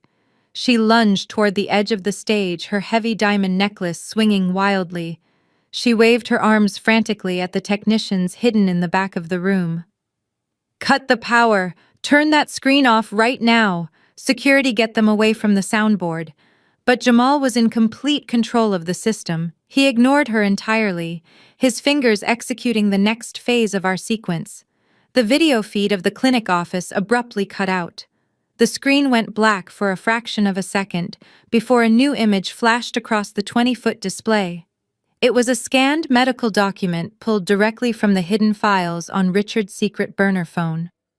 It was a non-invasive prenatal paternity test from a highly exclusive private laboratory. Jamal had digitally highlighted the most critical sections of the document in bright yellow, so even the guests standing near the exit doors could read it clearly. Alleged father Dr. Richard Montgomery, Probability of paternity 99.9%. The murmurs in the ballroom turned into absolute pandemonium. Investors from Richard Hospital Board were already pulling out their cell phones, furiously typing messages, and stepping away from the stage to distance themselves from the imploding family. The sheer hypocrisy of Catherine's speech about family values and unshakable moral compasses was now a humiliating public joke. She had just introduced a man who was actively hiding a pregnant mistress while trying to financially ruin his lawful wife. Catherine stood frozen at the edge of the stage, her chest heaving as she stared at the giant medical document proving her son adultery. She looked like a queen watching her castle burn. But this was only the first strike. The adultery merely destroyed their social standing and invalidated the prenuptial agreement. I reached into my clutch and placed my thumb back over the digital tablet screen. It was time to destroy their freedom. I pressed the enter key for the second time. Behind me, the massive screen flickered, dropping the medical documents and replacing them with my world. Spreadsheets, financial flow charts, bank routing numbers. Catherine was completely unhinged now. She shrieked at the top of her lungs, pointing a trembling finger at the audiovisual booth. "Rip the cords out of the wall!" She screamed, her voice cracking in pure desperation. "I said cut the power right now!" Two burly security guards in dark suits rushed toward the back of the ballroom, but Jamal had anticipated this exact physical response. He had already locked the control room door from the inside and reinforced it with a heavy metal chair. He was secure, and my presentation was unstoppable. I did not wait for the crowd to recover from the shock of the paternity test. I walked purposefully toward the stage, my heels clicking sharply against the polished marble floor. The audience parted for me instinctively. I climbed the short flight of stairs. Richard was still gripping the edges of the wooden podium, hyperventilating. I walked right up to him, reached out and pried his fingers off the microphone stand. He did not even try to resist. He just backed away, his eyes wide and hollow. I adjusted the microphone to my height. The sharp whine of feedback echoed through the ballroom, instantly silencing the chaotic murmurs of the crowd. "Please keep your seats," I said, my voice projecting with absolute authority and total calm. "The evening is far from over. We have just established that the new director of your charity is a man who builds his life on deceit. But let us talk about the outgoing director. Let us talk about the woman who just stood on this stage and lectured you about integrity. Let us talk about exactly where your generous financial donations have been going." I swiped my finger across the digital tablet in my hand. The massive screen behind me transitioned into a beautifully color-coded, high-contrast financial flowchart. It was designed specifically for this audience. These were billionaires, hedge fund managers, and corporate executives. They understood money better than anyone else in the city, and they instantly recognized the structure of a money laundering operation. As an independent financial auditor, I have a deep appreciation for clean ledgers, I announced, looking out over the sea of shocked faces. Unfortunately, the ledgers for this family charity are anything but clean. Over the last 48 months, Catherine has systematically siphoned exactly $4.2 million out of your tax-exempt foundation. A collective gasp of genuine outrage swept through the room. Adultery was a social scandal, but stealing money from other rich people was an unforgivable sin in this circle. I pointed to the screen. "You will see regular monthly wire transfers masked as administrative expenses and community outreach grants," I explained, pacing the stage like a CEO delivering a keynote address. These funds never reached any hospitals. They were wired directly into a series of shell companies registered in Delaware. The primary entity, Horizon Consulting Group, received the bulk of the embezzled cash. Catherine lunged at me. She scrambled across the stage, her manicured hands curled into claws. Her face twisted into a mask of pure hatred. "Shut up, you lying tramp," she shrieked, aiming straight for the microphone. I did not flinch. I simply took one smooth step backward. Catherine missed me completely, her high heel catching the thick black audio cable taped to the floor. She tripped forward, crashing hard onto her hands and knees in front of the entire ballroom. Her heavy diamond necklace snapped, scattering precious stones across the wooden stage like pieces of shattered ice. I looked down at her, then back out at the audience. I tapped my tablet again. The screen shifted, displaying the official property deed for a luxury townhouse in the Gold Coast neighborhood. I had digitally highlighted the purchase price and the name of the registered occupant. 6 months ago, Horizon Consulting Group purchased this property in cash for $3.2 million. I narrated, my voice echoing relentlessly above Catherine's sobbing. The woman living in that townhouse, the woman whose name is on every utility bill, is Vanessa. Richard, pregnant mistress. Catherine orchestrated a massive federal wire fraud scheme to buy a secret home for her son, illicit family, using the money you donated to help sick children. The ballroom exploded with fury. The silver-haired state senator threw his crystal glass onto the floor, the glass shattering violently. Several hospital board investors were already shouting, pointing accusing fingers at the stage. They were calculating their losses, realizing they had been used to fund a cheap tawdry affair. I swiped my tablet one final time. To silence any doubts, let me play you a recording from yesterday morning, I said. Catherine discovered I knew about her shell companies. She invited me to a coffee shop and tried to force me to sign an illegal non-disclosure agreement to permanently cover her tracks. Catherine's arrogant, icy voice suddenly filled the room, played back with crystal-clear digital audio. If you do not sign this right now, I will personally ensure that every corporate board in this city receives an anonymous dossier. You will never work as an auditor again. I will bury you in so much legal debt you will be bankrupt by Christmas. The recording stopped, leaving a heavy, suffocating silence in its wake. That I said into the microphone, my eyes locking directly onto the wealthy donors, is the sound of your benevolent charity director committing federal extortion to protect a federal fraud. My audit is officially complete. I placed the microphone gently back onto the stand. Catherine was still on the floor, weeping uncontrollably, desperately trying to gather her scattered diamonds. I turned my back on her and looked at Richard. He had collapsed against the velvet curtains, sliding down to the floor, his head buried in his hands. Their empire was completely, utterly destroyed. I walked down the short flight of stairs, leaving the stage behind me. The silence that had gripped the ballroom during the audio recording finally broke, replaced by a deafening roar of outrage and panic. It was not just gossip anymore. It was a financial massacre, and every single billionaire in that room knew their own reputations were now tied to a massive federal crime. Up on the stage, Catherine finally abandoned her frantic search for her broken diamonds. She pushed herself up from the floor. Her pristine charcoal gown ruined her hair, completely disheveled. The polished aristocratic mask was gone, revealing the feral, desperate woman underneath. She looked at the wealthy crowd turning violently against her, then her eyes locked onto Richard. He was still sitting on the floor against the velvet curtain, completely paralyzed by his own cowardice. Catherine marched over to him. She did not offer him a hand up. She did not offer a motherly word of comfort. She pulled her arm back and slapped him squarely across the face. The sound was as sharp as a gunshot, echoing through the microphone that was still active on the podium.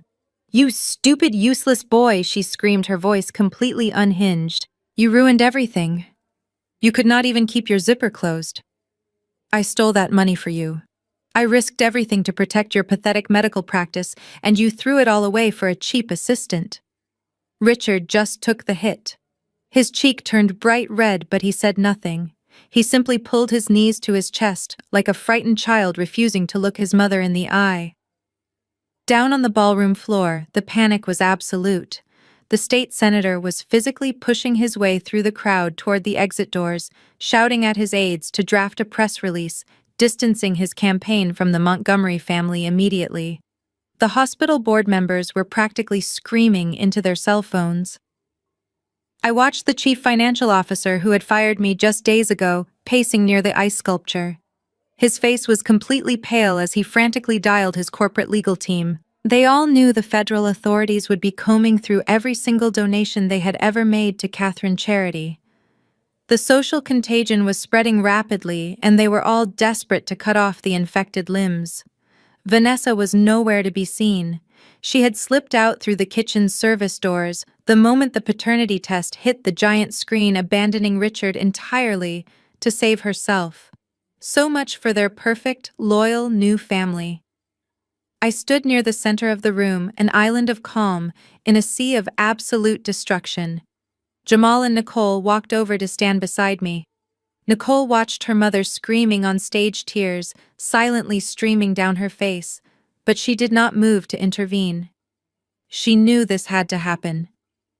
Jamal was holding his phone, looking down at the screen with a deeply satisfied smile. "It is done," he said quietly, leaning in so only I could hear. I forwarded the entire decrypted folder, the ledgers, the offshore routing numbers, and the audio recording to the white-collar crime division of the FBI 4 hours ago. I told them exactly what time Catherine would be making a public confession. Right on cue, the massive floor-to-ceiling windows along the front wall of the ballroom began to flash. Red and blue lights cut through the darkness of the evening, reflecting off the crystal chandeliers and the imported marble floors. It was not just one police cruiser. It was an entire fleet of unmarked federal vehicles and local law enforcement pulling up the long, sweeping driveway of the country club.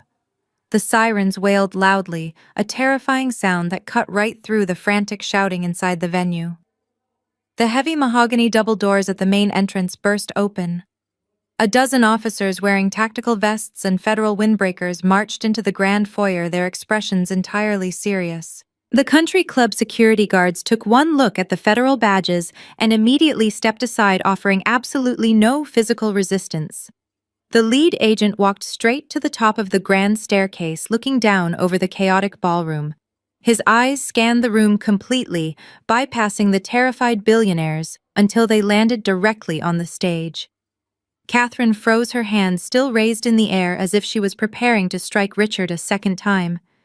She stared at the federal agents pouring down the stairs, the reality of her situation finally crashing down on her. All her money, all her influence, and all her aristocratic power could not stop the flashing red and blue lights. She looked over at me one last time. There was no superiority left in her eyes. There was only pure, unadulterated terror. The untouchable empire had officially fallen. 3 weeks later, the Montgomery family name was no longer synonymous with high society charity. It was the headline of every major news network and financial paper in the country. The local news stations ran daily montages of the raid at the country club, looping the footage of federal agents escorting Catherine out the front doors in handcuffs while her ruined silk dress dragged across the wet pavement. The story of the aristocratic mother embezzling millions from sick children to buy a luxury townhouse for her son and his pregnant mistress was an absolute goldmine for the press. The public outrage was swift and merciless. At her first arraignment hearing, Catherine's high-priced defense team argued fiercely for her release. They cited her age, her community ties, and her supposedly frail health. But the federal prosecutor did not hold back. He presented the audio recording I had captured at the coffee shop, proving she was willing to commit extortion and destroy innocent lives to protect her fraud. He argued she was an extreme flight risk with access to untraceable offshore accounts. The judge agreed entirely. Catherine was denied bail and remanded to federal custody. The woman who used to constantly complain about the thread count of imported hotel linens was now sleeping on a thin mattress in a county holding cell, waiting for a trial that would undoubtedly end in a lengthy prison sentence. Richard fared no better in the aftermath. The spectacular public display of his infidelity and his direct connection to stolen charity funds completely destroyed his professional reputation. Within 48 hours of the gala, the hospital investors called an emergency meeting and formally severed all ties with his medical practice. But the financial ruin was only the beginning. The state medical board immediately launched a comprehensive investigation into his ethics and his licensing. They wanted to know if any of the embezzled money had been used to quietly fund his surgical equipment or pay off his medical malpractice insurance. His practice was effectively shut down, pending the final results of the review. To make matters worse for him, Vanessa was completely gone. The morning after the gala, she emptied the remaining balance of Richard's personal checking account, packed her designer bags, and fled the state. She abandoned the $3.2 million Gold Coast townhouse the second she realized federal agents were coming to seize the property as evidence. Richard was left entirely alone, isolated in the massive penthouse that was rapidly becoming a financial prison. His mother could no longer protect him. His mistress had robbed him and vanished. And I was finally ready to deliver the final legal blow.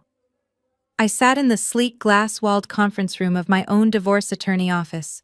Across the table sat Richard and Gregory Preston. Neither of them looked smug today. Gregory looked exhausted, constantly checking his phone as if bracing for another legal disaster. Richard looked like a hollow shell of a man. His designer suit hung loosely on his shrinking frame, and his eyes were red and deeply sunken. My attorney slid a thick stack of documents across the polished table. It was not a settlement offer. It was an absolute demand. As you know, my attorney said smoothly, the prenuptial agreement your mother drafted includes a very specific morality clause regarding infidelity. My client has provided undeniable medical and visual proof of your client adultery. Therefore, the clause is fully triggered in my client's favor. I leaned forward, clasping my hands together on the table. Under the terms of the agreement you forced me to sign 5 years ago, Richard, you forfeit your right to all marital assets. That includes the penthouse. But most importantly, it includes the medical clinic. The clinic I funded and built.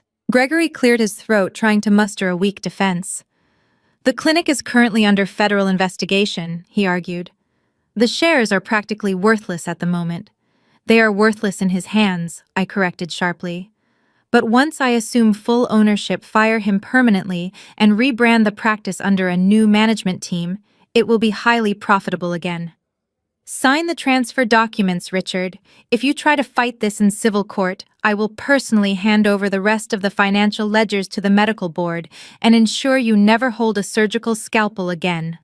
Richard looked down at the legal documents, then up at me. He had absolutely no fight left in him. With a trembling hand, he picked up the gold-plated pen his lawyer handed him and signed his entire empire over to me without saying a single word. The moment the ink dried on those transfer documents, the heavy, suffocating weight that had been pressing down on my chest for 5 years finally lifted. I walked out of that glass-walled conference room not just as a free woman, but as the sole owner of a multi-million-dollar medical practice. I did not keep it, of course.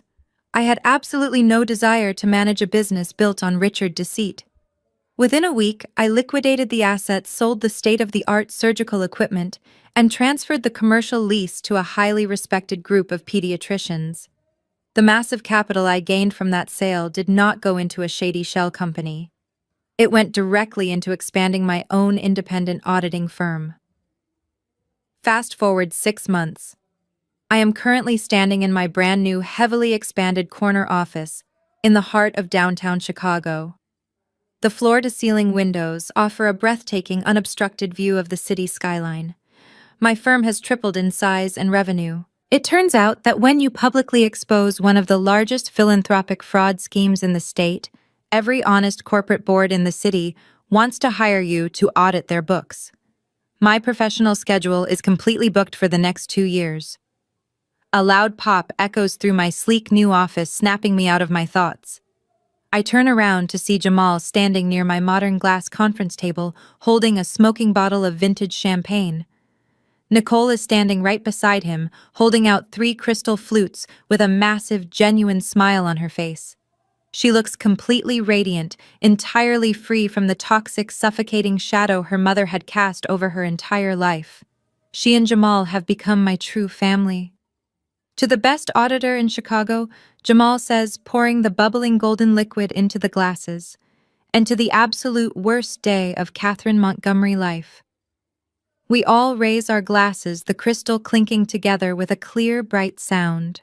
I take a sip, letting the crisp sweetness wash over me. It is the taste of absolute, undeniable victory. We have a lot to celebrate today. This morning, the federal judge handed down Catherine's official sentence.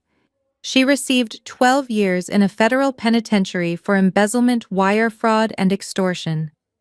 There will be no country club dinners or designer gowns in her foreseeable future, only a tiny concrete cell and a standard-issue jumpsuit. As for Richard, the state medical board officially revoked his surgical license. Without his mother trust fund, his clinic, or his wealthy friends, he was forced to declare personal bankruptcy. The last I heard, he was living in a cramped studio apartment in a terrible neighborhood, working as a low-level medical biller for a suburban urgent care clinic. Vanessa never came back. She vanished with whatever cash she could carry, leaving Richard with absolutely nothing but the crushing reality of his own terrible choices. I walk over to the window looking down at the bustling city streets far below.